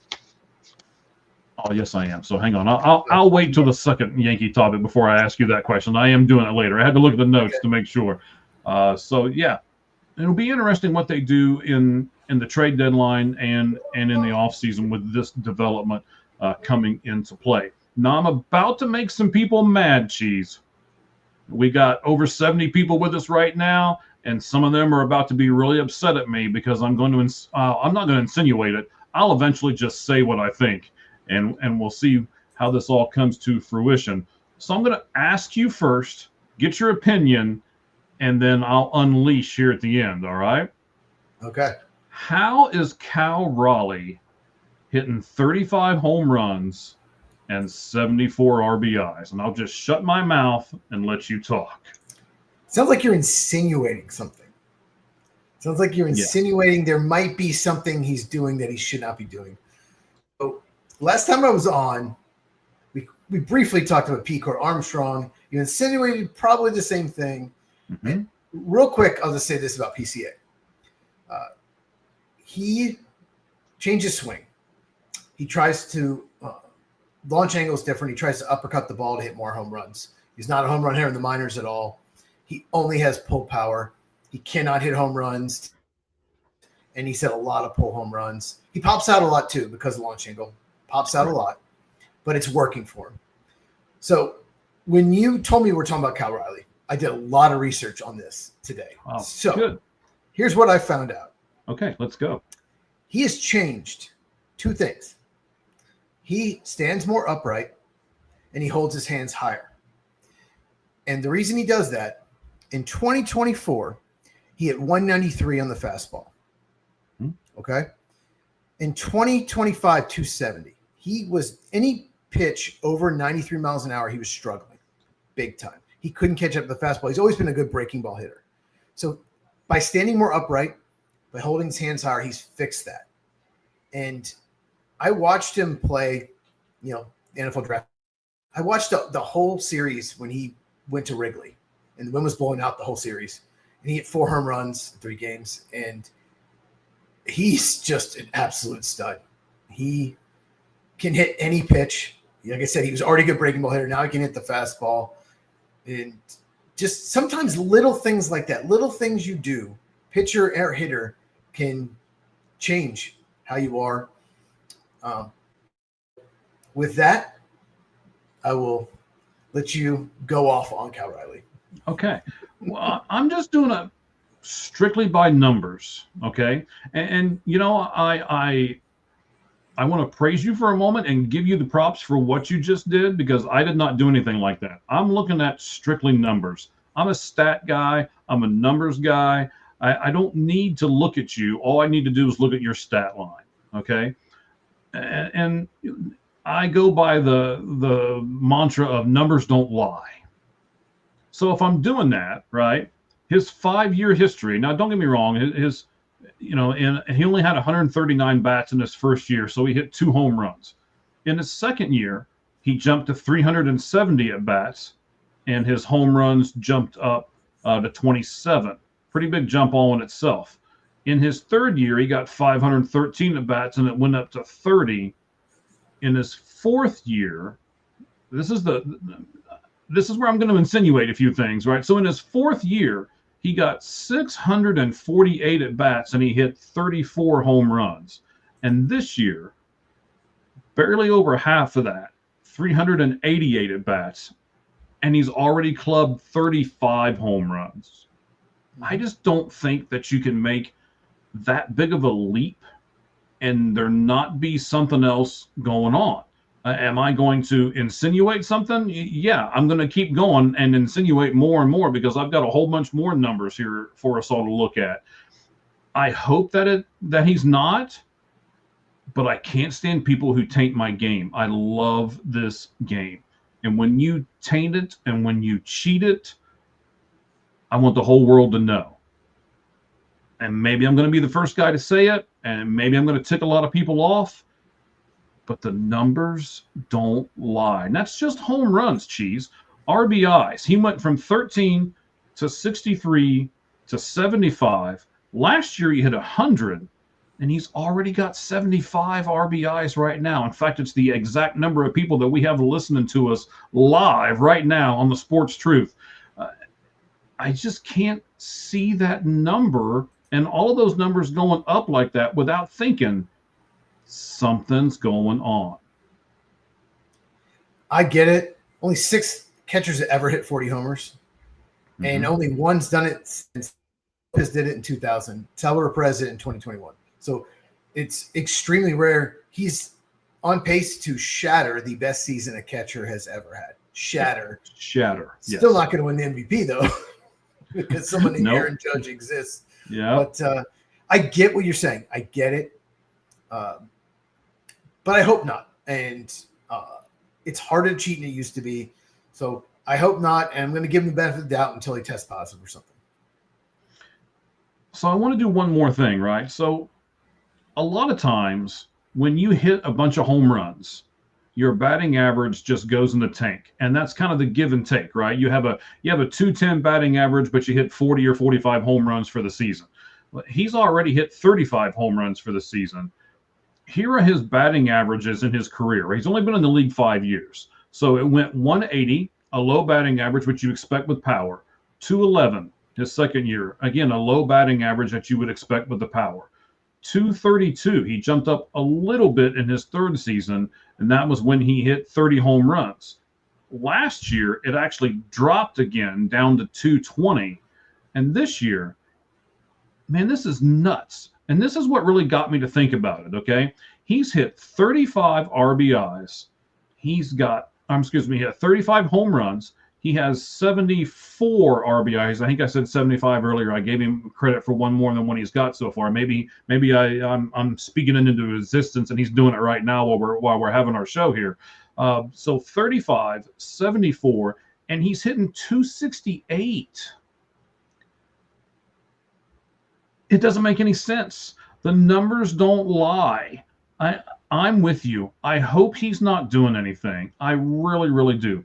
And I want to put this out there too. As much as I go to all these spring training games and things here in Arizona, I've never met the guy. I don't know if he's a good guy. I don't know if he's a bad guy.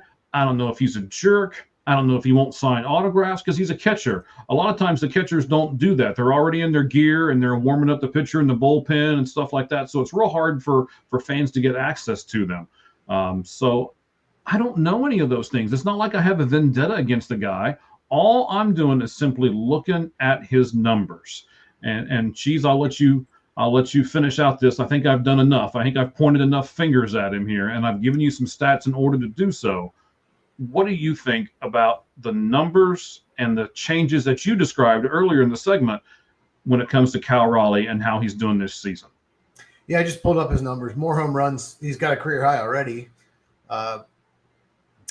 Strikeouts. He's still striking out quite a bit. But like I said, I think he's just hitting the fastball better. He just seems to be catching up with it. The difference between hitting 193 versus 270 versus the fastball, that's a significant difference. So I hope it's just the stance and he's just catching up with the fastball better. And so when you can hit the fastball, you should be a good player. There are a lot of good players that are dead fastball hitters. A lot of good players. So, and he can hit the breaking ball as well. So, and to his credit, when you're a dead red fastball guy, you get breaking balls and sliders and you strike out a ton. That's, and you're supposed to hit the mistake pitches. But he seems to be hitting everything. And I'm wondering how in the world he's hitting everything. I mean, I've seen guys get hot for a week or two, but he's been hot for an entire season. The man's got 35 home runs. And also I checked into it. He's never changed teams. He's always been with Seattle. Mm-hmm. And then even though the name of the park has changed since he has got there, they have not changed the dimensions either. So it's not like they've brought the fences in and that's what's made him hit more home runs at his home ballpark or anything. They've not done that either. So I tried to find some things to where I could give him some credit, but I just can't. And those numbers make me feel like there's a good possibility that he's doing something he ain't supposed to be doing. So we'll just kind of leave it at that. All right, let's go to the 2025 All-Star Futures game. Let's give you some facts and some oddities. Everybody talks about it. You and I were talking about this earlier when we were bantering back and forth about, this was the last segment that I wrote. So it's like, okay, what are we going to do?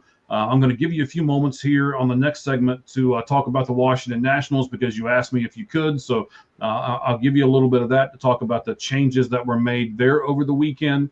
And then you were like, okay, let's do all-star snubs.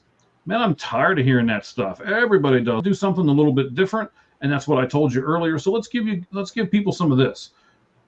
So the All-Star Futures game. Both clubs will be managed by Braves legends. If you didn't know, Chipper Jones is going to manage one team, and Marquise Grissom is going to manage the other. And then Marquise Grissom's son, Marquise Grissom Jr., is actually going to be pitching. He's a pitcher for those Nationals that you're going to talk about here in a little bit. And Marquise Grissom Jr. is pitching for Chipper Jones's team, not his dad's team. So I thought this would be interesting for you. If you were Chipper Jones, what advice would you give to young Grissom Jr. when he's playing or pitching against his dad's All-Star Futures game team? Well, Chipper Jones specifically is going to tell him there's nothing better to help your legacy than to play for one team your entire career.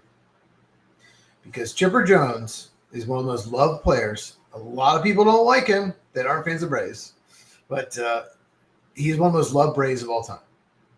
I mean, Dale Murphy played for the Phillies late in his career. Fans will still remember that. Tom Glavine played for the Mets late in his career. Fans will still remember that. Chipper Jones never played for another team. So he's going to tell you, unless you're traded, you love being national, stick with them if you can. If you're that good. So that's what Chipper will say, or he'll just, be cool guy Chipper and make a joke because that's what Chipper does. Cool guy Chipper. So 7 countries and territories will be represented in this year's All-Star Futures game. They will, in alphabetical order, they'll be the Bahamas, Canada, Cuba, the Dominican Republic, Panama, the United States, and Venezuela. So based on that information for you, Cheese, do you like that baseball is becoming more international? And depending on if it's yes or no, tell me why or why not. Do I personally like it? I don't think it really matters. I mean, it's good for the game as far as growing it globally. The more countries involved, more fans. So, I don't really think about how we get all these countries, but as far as growing the game, yeah, it certainly helps. What do you think? Do you like that?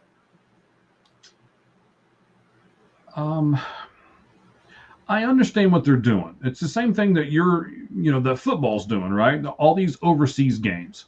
Do I particularly like having to wake up at, crazy hours of the wee hours of the morning or whatever, trying to watch a game? No, not really. No. I don't know if there's anything of that. Okay, it's just Jaguars, Giants. No one's watching it. Yeah, right. But I do. I get what I get what they're trying to do. I understand them trying to grow the game, but baseball's doing a lot with these young kids, and they're putting these camps in all of these different places, and they're actually giving these kids a way to get out of poverty, and they're giving these kids a way to make a better life for themselves and their family. So that part of it I really, really like. But at the same point, and I'm probably going to ruffle some feathers with this statement, I think if they play here, they should learn this language. That's what bothers me. You'll see a lot of interpreters following these guys around, and I know they're trying to, I know they're trying to focus on the game, but at least be able to speak in sentences and give me something to when the guy puts a microphone in your face and you don't turn and look at your interpreter, and then you and I wonder, is that really what he said, or if that's what the interpreter's taken over and he's making sure that they don't mess up and say something dumb, right? So I agree. Yeah, I mean, the interpreter thing really hurts interviews, and the teams could do more. They could say, we're going to give you free English lessons every day for 30 minutes. Mm-hmm. We could do it. Like when the Braves won the World Series in 2021, it was amazing. It was a team that was under 500 halfway through the year. Acuna was out for the season with an injury. It looked like all hope was lost. And then they traded for Jorge Soler. He wins the World Series MVP. He was incredible in the postseason. And you sit there and you have an interpreter in the interview of the MVP, and it just wasn't the same if someone who spoke English had won. You have to go through an interpreter, and he's sitting there like, it just wasn't the same to me. And yeah, I just wish more of them would. And I'll give you Darvish credit. Darvish has learned English, and even though most Japanese kids don't learn it at all growing up, but he has actually learned English. I'll give him credit. What a shot. And Ellie De La Cruz learned English, and then he turned around and learned Japanese so that he could communicate with Shohei Ohtani as well. So I thought that was a pretty neat gesture that he did.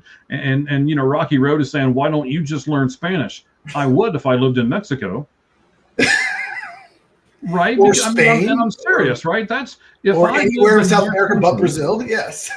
Yeah. If I lived in their country, I should learn their language, and if they live in this country, I think they should learn our language. One of the things that annoys me more than anything is press 1 for English. I shouldn't have to do that. Everybody else should have to press 2 for their language or 3 for their language. I shouldn't have to be the person that does that. But I don't want to get off on that horse too much. Go ahead, Cheese. No, I agree. That's it. All right, let's talk about the home run derby for a second. So, confirmed participants in this year's home run derby so far, the Atlanta Braves hometown guy, Ronald Acuna Jr. will be in it. From the Washington Nationals, James Wood will be in it. We got a lot of Washington National ties here. We'll get to that here in just a moment. Cal Raleigh, as we were just talking about, the insinuator. That's what we'll call him right at the moment. I guess I'm the insinuator, but Cal Raleigh will be there. Byron Buxton will be there, and then O'Neal Cruz from the Pittsburgh Pirates has also agreed to do that. here's my question for you, Cheese. If your team was in the playoff hunt, would you still let your slugger participate in the home run derby, knowing that that could just mess up his swing and everything else for that playoff push you're trying to make with your team? That's such a good question. I'm trying to remember. Maybe Michael, maybe you can help me. There were examples of some players that didn't do well after the home run derby. It's been years that it messed their swing. They practiced for it and wanted to win it so much that it changed their swing because you were just trying to homer every time. That's not necessarily what you do, when you're playing Major League games. So, yeah, I guess I prefer if, my players didn't. But, it's cool to watch. It's fun. But I think the new rules, they shortened it. I don't think it's by outs, it's by time. So I don't think it's as long. So maybe it's not as bad as it used to be. But I don't know. What do you think? Well, I mean, I'll give you another example. I'm a follower of the Cincinnati Reds. I remember when he won the home run derby at Cincinnati when it was played there. I mean, that was a fantastic moment for himself, for all the fans. But then I saw pictures the next day of his hands here, where the bat is. It ripped the skin off of his hands, and he basically couldn't play. And then when he did play, there was such a sensitivity to the ball and everything else for like 2 or 3 weeks that it really affected how he played the game after the home run derby. Don't get me wrong, and I saw where JC's putting it up there. If the players want to do it, let them do it. But here's the problem: the players aren't paying themselves. The team is paying that player to win a championship. They're not paying that guy to win a home run derby contest. They're paying him to win a championship. So if I'm in the hunt, I don't think I'm letting my guy do it. What Reds player was that? Todd Frazier. There we go. Took me a second. Todd Frazier. Oh yeah, third base. Todd Frazier. Yeah, he was called the Todd Father a lot. That's Todd Frazier. He really didn't do a whole lot. I remember when he won. That's right. I remember when he did win that home run. Watch that. I did not know Mrs. It was a neat moment. But as a Cincinnati Reds fan, I don't want Todd Helton. I don't want Todd Frazier to win a night. I want the Cincinnati Reds to win a championship. So if those are the two things that I have to pick between, I want the team to win the championship, and I want Todd Frazier to not win the home run derby. Yeah, I agree. It's not as big as it used to be when there were steroids.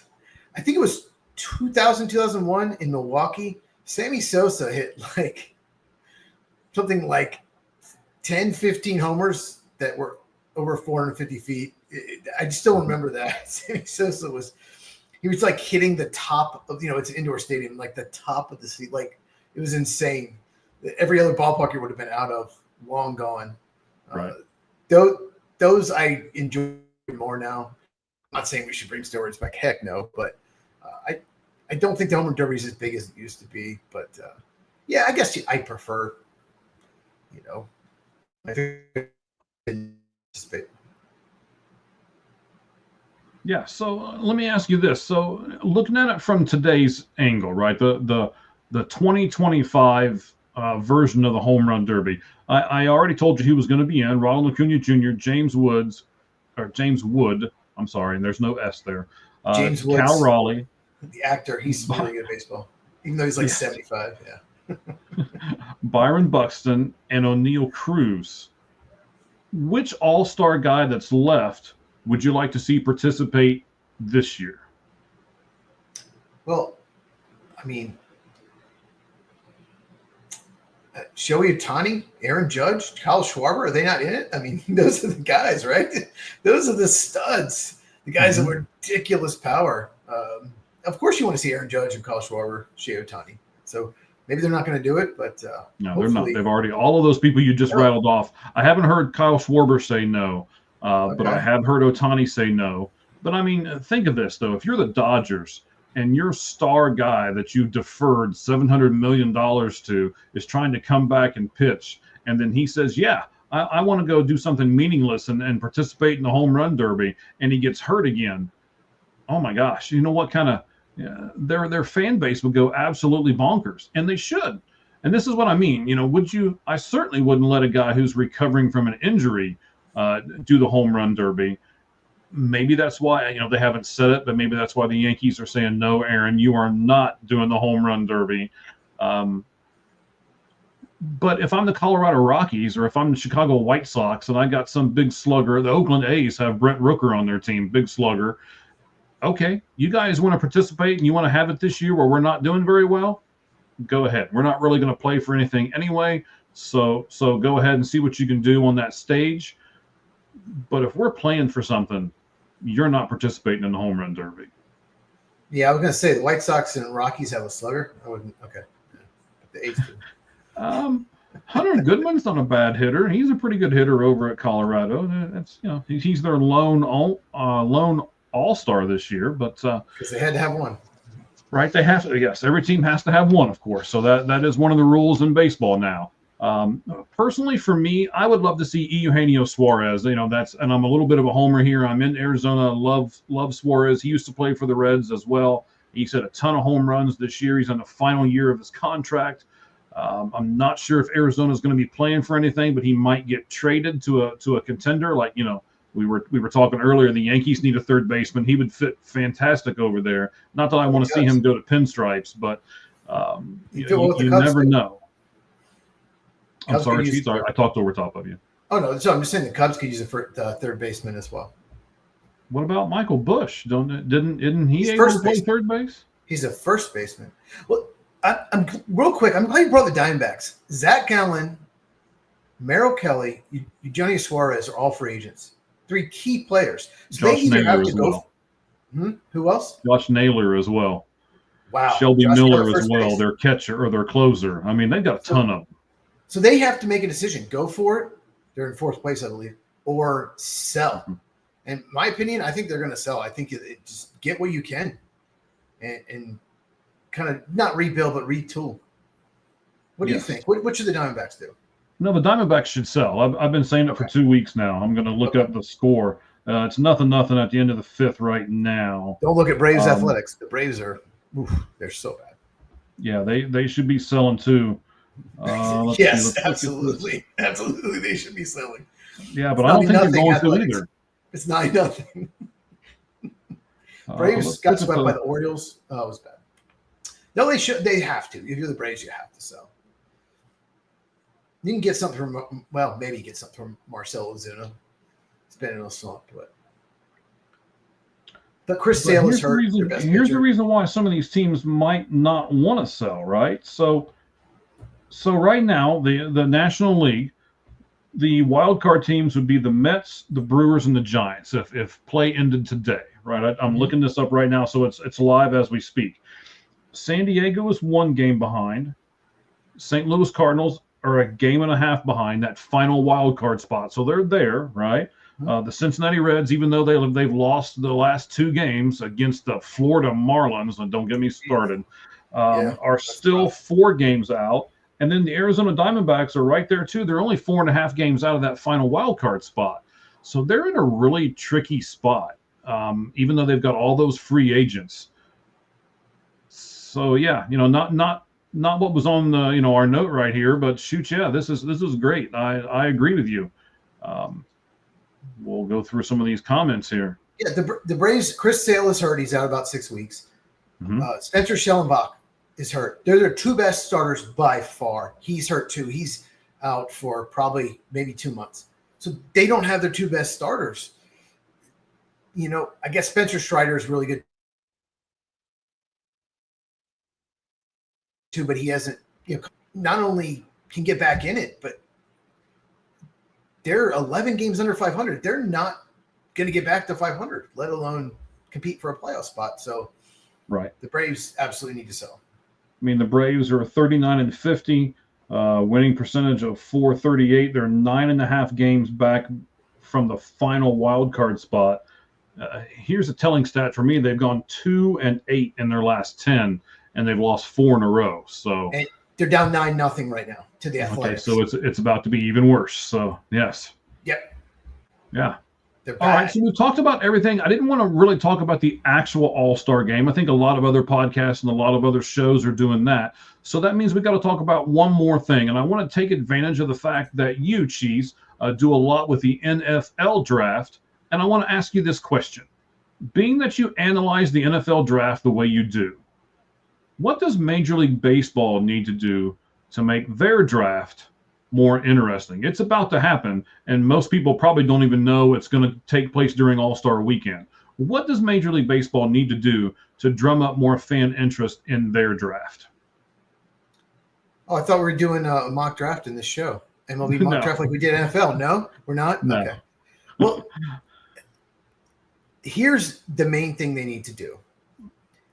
The biggest problem with the baseball draft is no one knows who the high school players are, and hardly anyone watches college baseball. So you don't know who the prospects are. So many people watch college football. So it's never going to be even close to as big. But what baseball won't let teams do is trade picks. Correct. And trading picks is one of the most fascinating things about the NBA and NFL draft. It makes it more fun. If a team has multiple picks in the top 10, or they trade during the draft, and oh wait, they moved up. Oh my God, who are they moving up for? Like, it's so exciting. And the reason they don't let you trade is because they know teams like the Mets and Yankees, maybe the Dodgers, will just trade their next 5 or 6 first-round picks for some absolute stud, load up, and for example, let's just say the Pirates next year want to trade Paul Skeens. The Mets say, okay, we'll give you our next 6 first-round picks. And the Pirates will probably take it because the Pirates can't spend money. So let's just get as many first-round picks as possible, and we'll build and develop our farm system.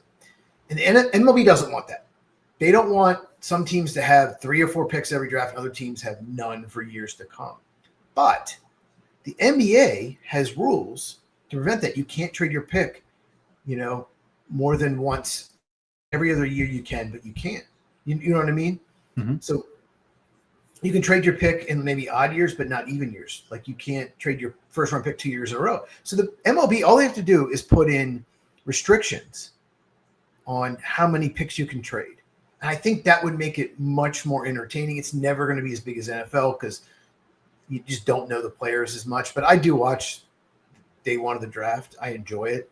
And one of the main reasons I watch it is, I don't know as much as I do in the NFL. I want to learn about these players. I'm going to take a little bit of a different approach here, but you started to make the point, and then you kind of bounced off of it. Yes, no one watches college baseball. No one watches high school baseball, and some of the players are taken, right out of high school. What if we did high school baseball like we do what if we did college baseball like we do college football? What if college baseball was on Fox? What if college baseball was on TBS every weekend? What if, and if it was on mainstream media like what college football is? Do you think we would drum up and get more excited about it if it was in our face all the time? If it was like the WNBA is trying to be right now? Yeah, I'm circling wagons here. So that's my solution, is make the college baseball product more accessible to the fan so that they watch it, they have interest in it now, and then you do that with baseball just like we do with football. I just don't think enough people watch. The metal bat thing it's just not as entertaining for a lot of fans. And MLB, it's just so much more entertaining than college. I've watched some college, not much this year. I did happen to watch that Arkansas no-hitter, but it just so happened. But it's just not as entertaining. And I'd rather watch an A-ball game than a college baseball game, like a minor league baseball game, not even AAA or AA. Yeah, I watch a lot of AA and AAA games. I have the MLB package, and when you pick your team, they give you the single A, double A, triple A of that team. So I watch a lot of Diamondbacks minor league games too. So I like that. I like to see those stadiums. I like to see the different teams, and things of that nature. So yeah, I mean, one more point. Wouldn't it be fun if, say you like the Diamondbacks, say they're picking 15th, and you're watching the draft, and all of a sudden, the A's are picking 7th, and all of a sudden, boom, pops up on your screen, Diamondbacks picking 7. Who are they trading up for? Like, all of a sudden, they're trading up for a player, and then, future picks or whatever. It's exciting. I love trades in the NFL draft. I love it. And I think that would make it more fun as well. And you have to pay attention. You can't just, my team's picking 15th, I'll watch it later. You have to pay attention because there could be trade ups or trade backs. That's true. As far as the paying attention to it goes, you almost have to watch the entire draft, or at least the first round anyway. Yeah. I think it'd be fun, and it'd be good for a team like Oakland, for example, a small market team, to trade back and get more picks. And, maybe Arizona's targeting some, college bat that they just, love. So, yeah, it could be interesting like that. I like both those points. I really do. So 90 seconds. I'm gonna give you the floor here. I'm going to get a couple things ready for our next segment while you do this. So go ahead and talk about the Nationals and what you think about the shakeup that happened with Mike Rizzo and the manager and everybody else getting fired over the weekend, and why that happened. So from what I read, the Nationals had to pick up the options on both by the end of July, or they'd be lame duck going in next year. Both their contracts ran through next year. So they had to make a decision. Nationals have not been good for several years. I don't necessarily think it's Mike Rizzo's fault or Dave Martinez. I don't think they've done a bad job. Mike Rizzo's been there for years. They've won a World Series. They've had some really good teams. I think that Nationals just want to go another way. I think the rebuild's taking longer than they like, and they just want a new voice in the room. Like I said, Mike Rizzo, I think he's been there 16 years as their GM. Yeah, a long time.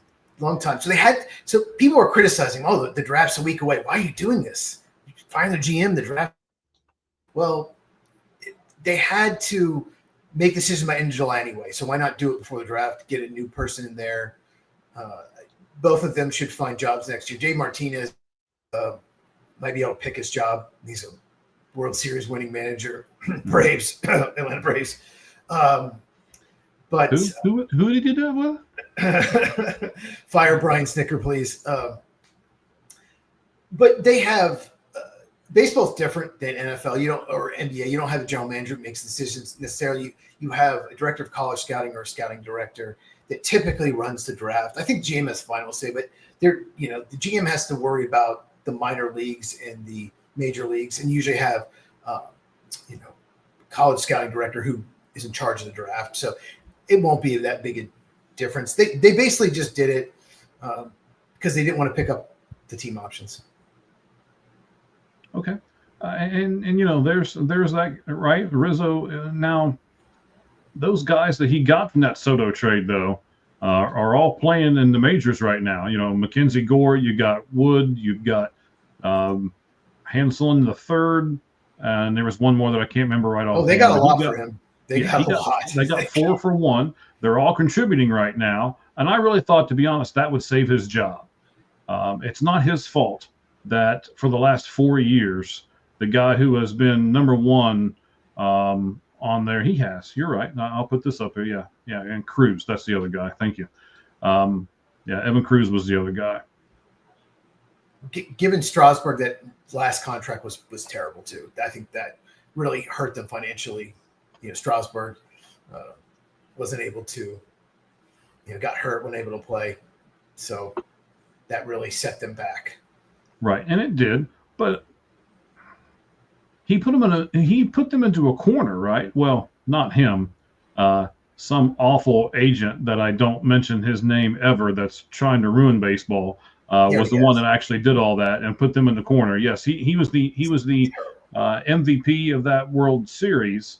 And so it's like, okay, don't you want to sign the MVP of the World Series? And of course they were going, well, yeah, I want to sign the MVP of the World Series. So, you know, he put him in a bad spot. So, Cruz, Dylan Cruz was a draft pick. Good call. Cruz has struggled.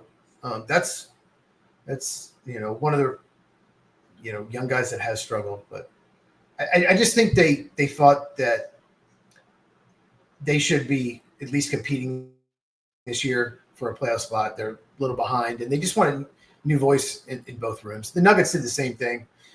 GM and coach, we need to. This isn't working. Let's just fire both and just kind of get a new voice in the room. Yeah, Corbin.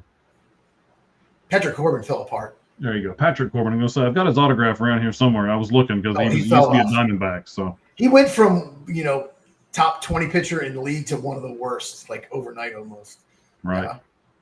All right, so we're going to do one more thing here. I'm going to play a video for you, and you'll be able to hear it, and then we'll talk about that. But before we do, Cheese, tell me about your site, where we can get your commentary, what we get on your site, and tell me about this new one that you just did today, buddy. We're going to put this up on at the 643 and Out Pod as soon as we're done with this show. I will pin this show on the top, and then the next thing down from that will be Cheese's video from today. So tell me, Cheese, what was that video that you did today, sir? So I have asked my followers, videos you want to see because there's not much going on.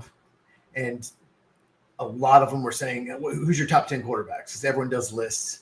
And, I don't necessarily love lists because all it does is piss people off. They disagree with it.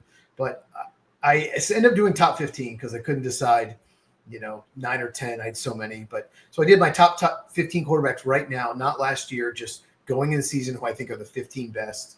And my channel is at Football with Cheese. You can see on the screen. Cheese is spelled Cheez. You can follow me on X at Football Cheese, basically the same thing without the with. And I cover all 32 teams. The NFL draft, we really focus on that on my channel. That's the main focus. And we also talk about college football, everything. So, yeah. Now, so not only did you do the draft itself, but then after the draft, you went back to each team and you gave each team a video saying how well or how bad they did in the offseason and in the draft as well, correct? I did a draft recap for each division. And then, I did all 32 teams offseason recaps, which was free agency, trades, and the draft. So, I went through all 32 teams. Just finished that last week. All right. So no matter what team you root for, you'll be able to find your team on Cheese's channel. Again, that's at Football with Cheese. What about your YouTube? What is your YouTube spot, buddy? At Football with Cheese. Okay, so it's at Football with Cheese on YouTube.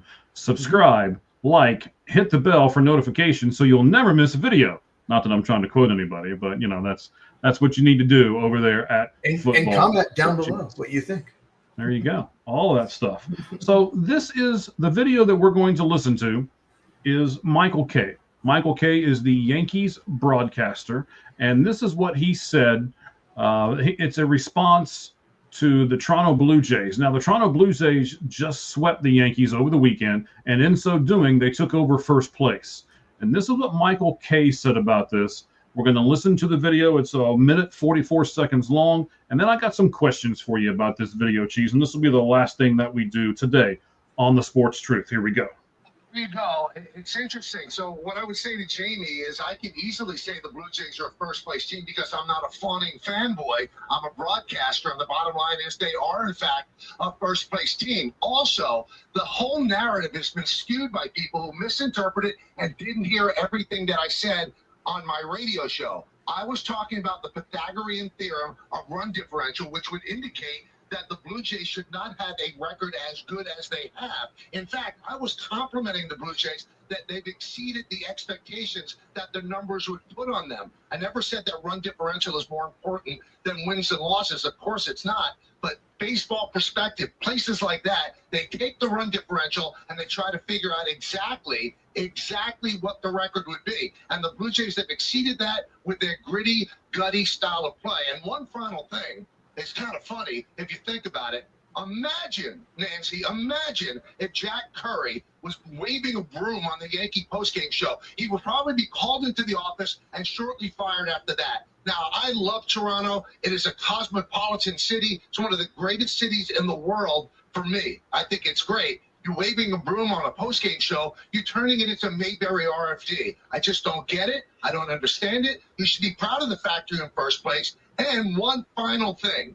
You shouldn't hang on the rim 3 minutes into the third quarter of a basketball game. Feel good about sweeping the Yankees. Feel good about winning all these games in a row. Feel good about being in first place. But to hang on the rim this early, let's hang on the rim in October. That's when you hang on the rim. All right, so we got some stuff to talk about there with that one. So I thought we'd end the show this way with this from Michael Kay. Again, he is the broadcaster for the New York Yankees. He also has his own radio show, as he pointed out. And then he said one final thing like 3 times. So anyway, let's dive into this there. So he says he is complimenting the Blue Jays. From what he just did, from his 1 minute, 44-second rant, do you think he complimented them or did he backward comment the Blue Jays? Oh, wow. He was so defensive. He was so defensive through that whole thing. Obviously, he's very frustrated that the Yankees have been playing so poorly and the Blue Jays have been playing outstanding. But he was so defensive and he overcompensated. Talk about Toronto, the Metropolitan. It's one of the greatest cities in the world. Like, what does that have to do with baseball or anything? Like, he's clearly – and then he said something about hanging on the rim. Like, yeah, we'll get to that. 3 minutes in? This is halfway through the season. This is not 3 minutes in. Your team is – I got the standard here. 3.5 – what he said. Okay. Third quarter. Your team is 3.5 games out on – let's see. Being the Yankees. They're ahead of the Yankees. They're in first place. Mm-hmm. They were – I had it here. I think I've lost it. But on May 27th, 28th, here it is. They were 8 games back of the Yankees on May 28th. They've gone 26-10 since. They played amazing. Yankees have played bad. He sounds panicked. He sounds worried and panicked and defensive. And, yeah, what do you think? Well, yeah, I have a lot of the same thoughts. I don't like the Yankees. I don't like Michael Kay, so I'm trying to stay neutral here. But at the same point, him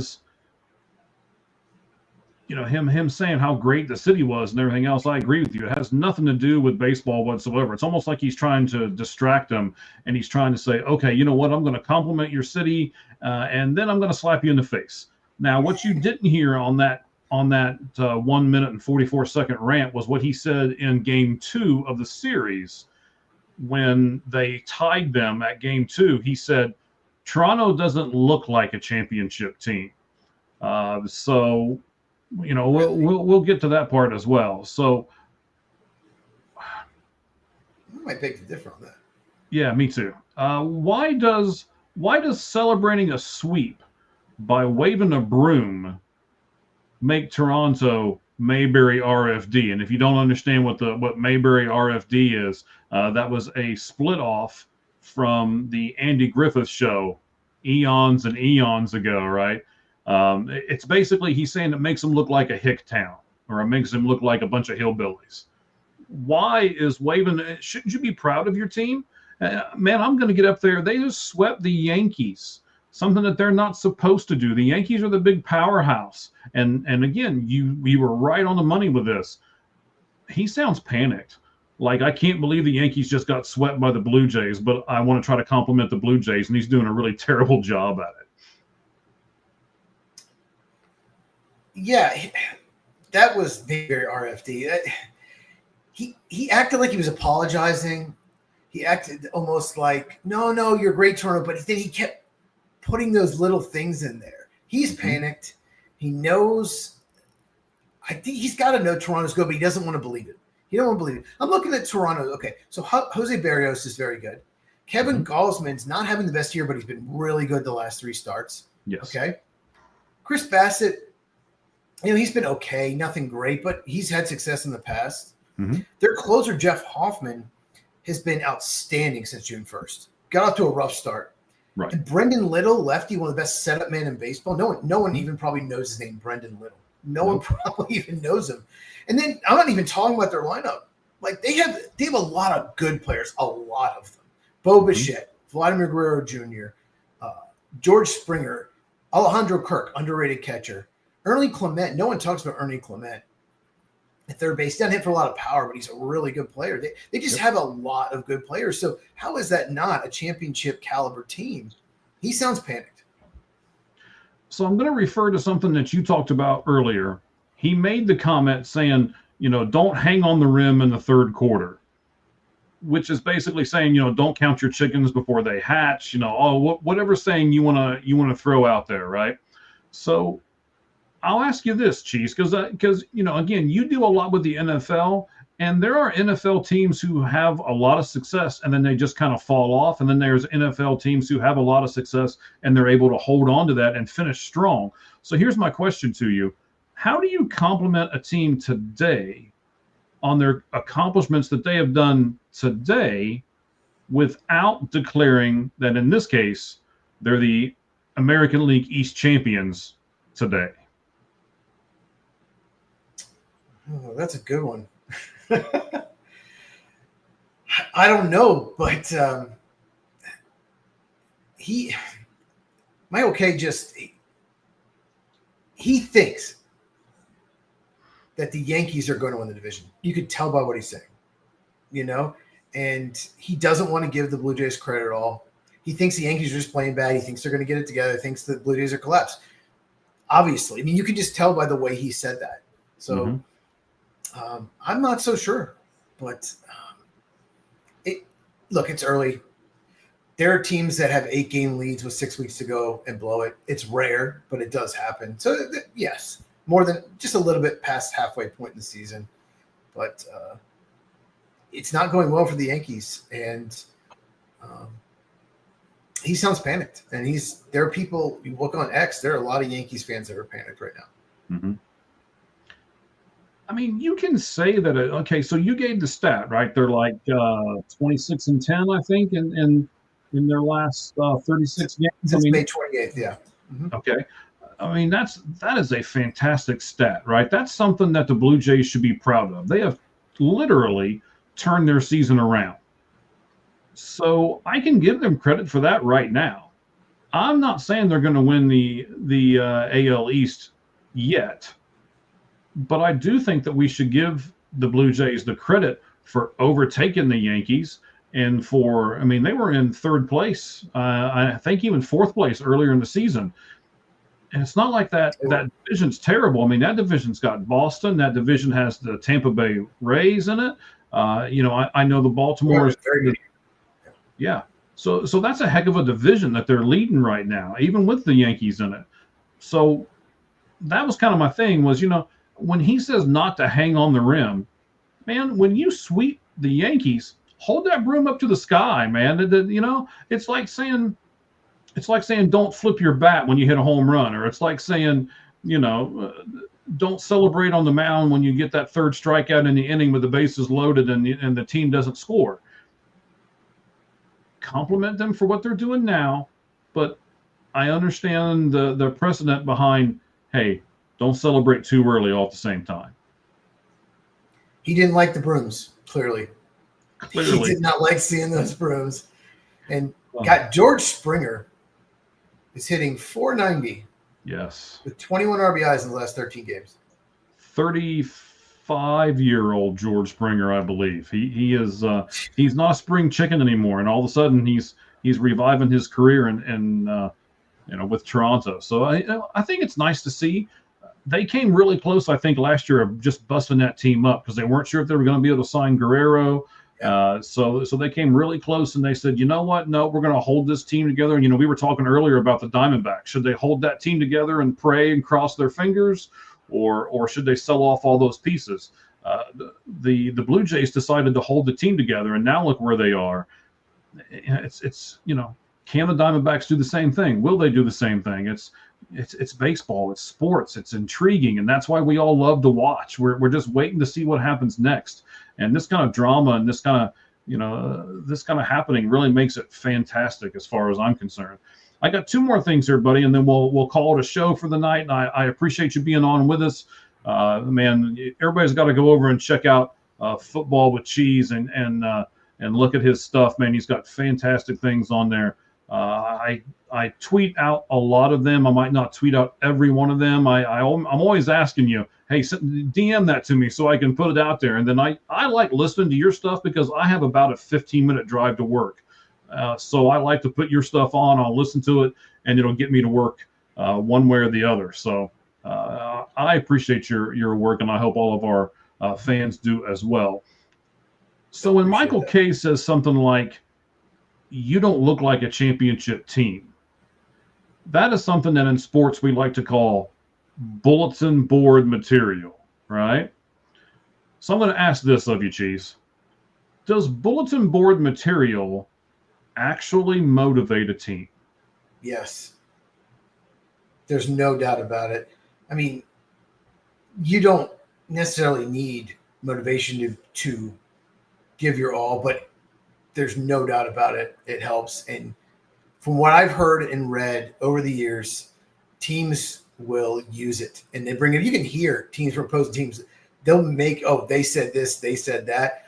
Mm-hmm. I'll give you an example. We'll see what happens when the Bears play the Packers this year. They obviously play twice. They don't play, actually, I think, till twice late in the year.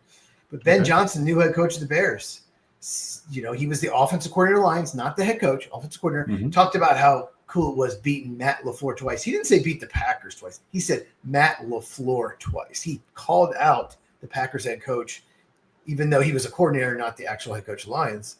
And you could see Matt LaFleur and Pat McAfee show. You could see that he's going to throw everything at the Bears. Like he was not happy about it. So that's coaches. Players, absolutely, it's important. And players remember this.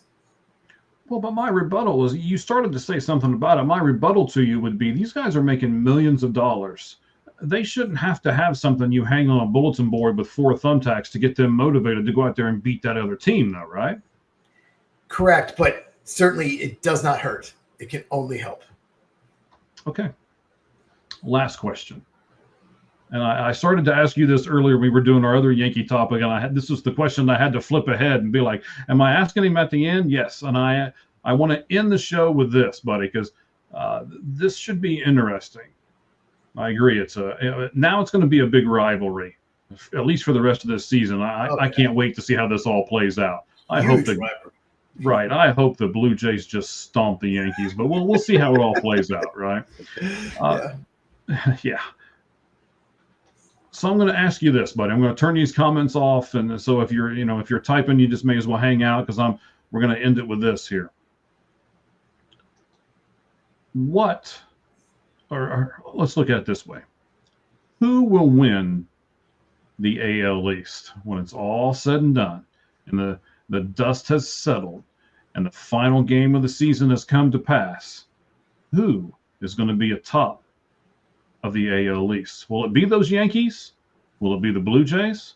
The Tampa Bay Rays are only 2.5 games back. If the Yankees, I don't know if they lost again today, but if they lost today and the Rays won, the Yankees suddenly fall into 3rd place in that division because the Rays would overtake them too. Who's going to win the AL East? The Toronto Blue Jays.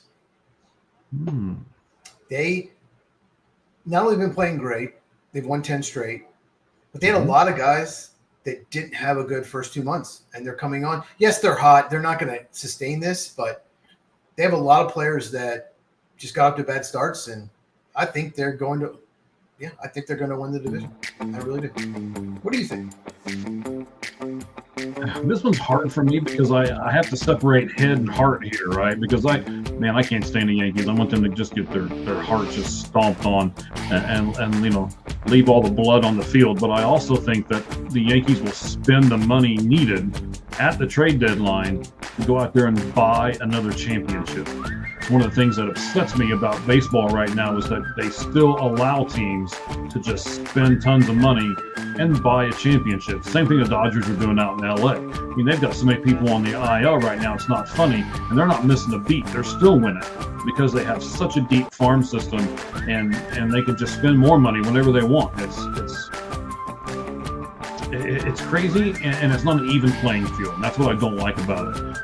So, as much as I hate to say it, I think the Yankees will spend the much needed money, and they'll go out there and they'll buy the players they need to ensure the fact that they can overtake the Rays and the Jays and still win that division. All right, buddy. Hey, look, man, I appreciate you. Once again, tell us where we can find you at, please. On YouTube, my channel at Football with Cheese, cheese spelled CHEEZ, and follow me on X at Football Cheese, basically the same thing without the width. All right, man. Appreciate you coming on. Appreciate all of our fans. We are up over 80. We're approaching 90 right now. So thank you all. You'll be able to find this on Facebook here in just a little bit. You'll be able to find it on YouTube as well. Our YouTube channel is at the 643 and Out Pod. And it's on X, the same spot. And it's on Facebook. Same thing. You've only got to remember one thing, and that is at the 643 and Out Pod. Thank you very much. It's been a pleasure having you on. Appreciate your insight and your knowledge. And we will see you sometime soon, buddy. All right, you got any last words you want to say before I do the quote? He's frozen. Good night. Good night, Canada. Good night, you. All right. And of course, as we say at the very end of each and every one of these shows, the only thing that's fair in life is a baseball is between the third and first base line. Good evening, everyone.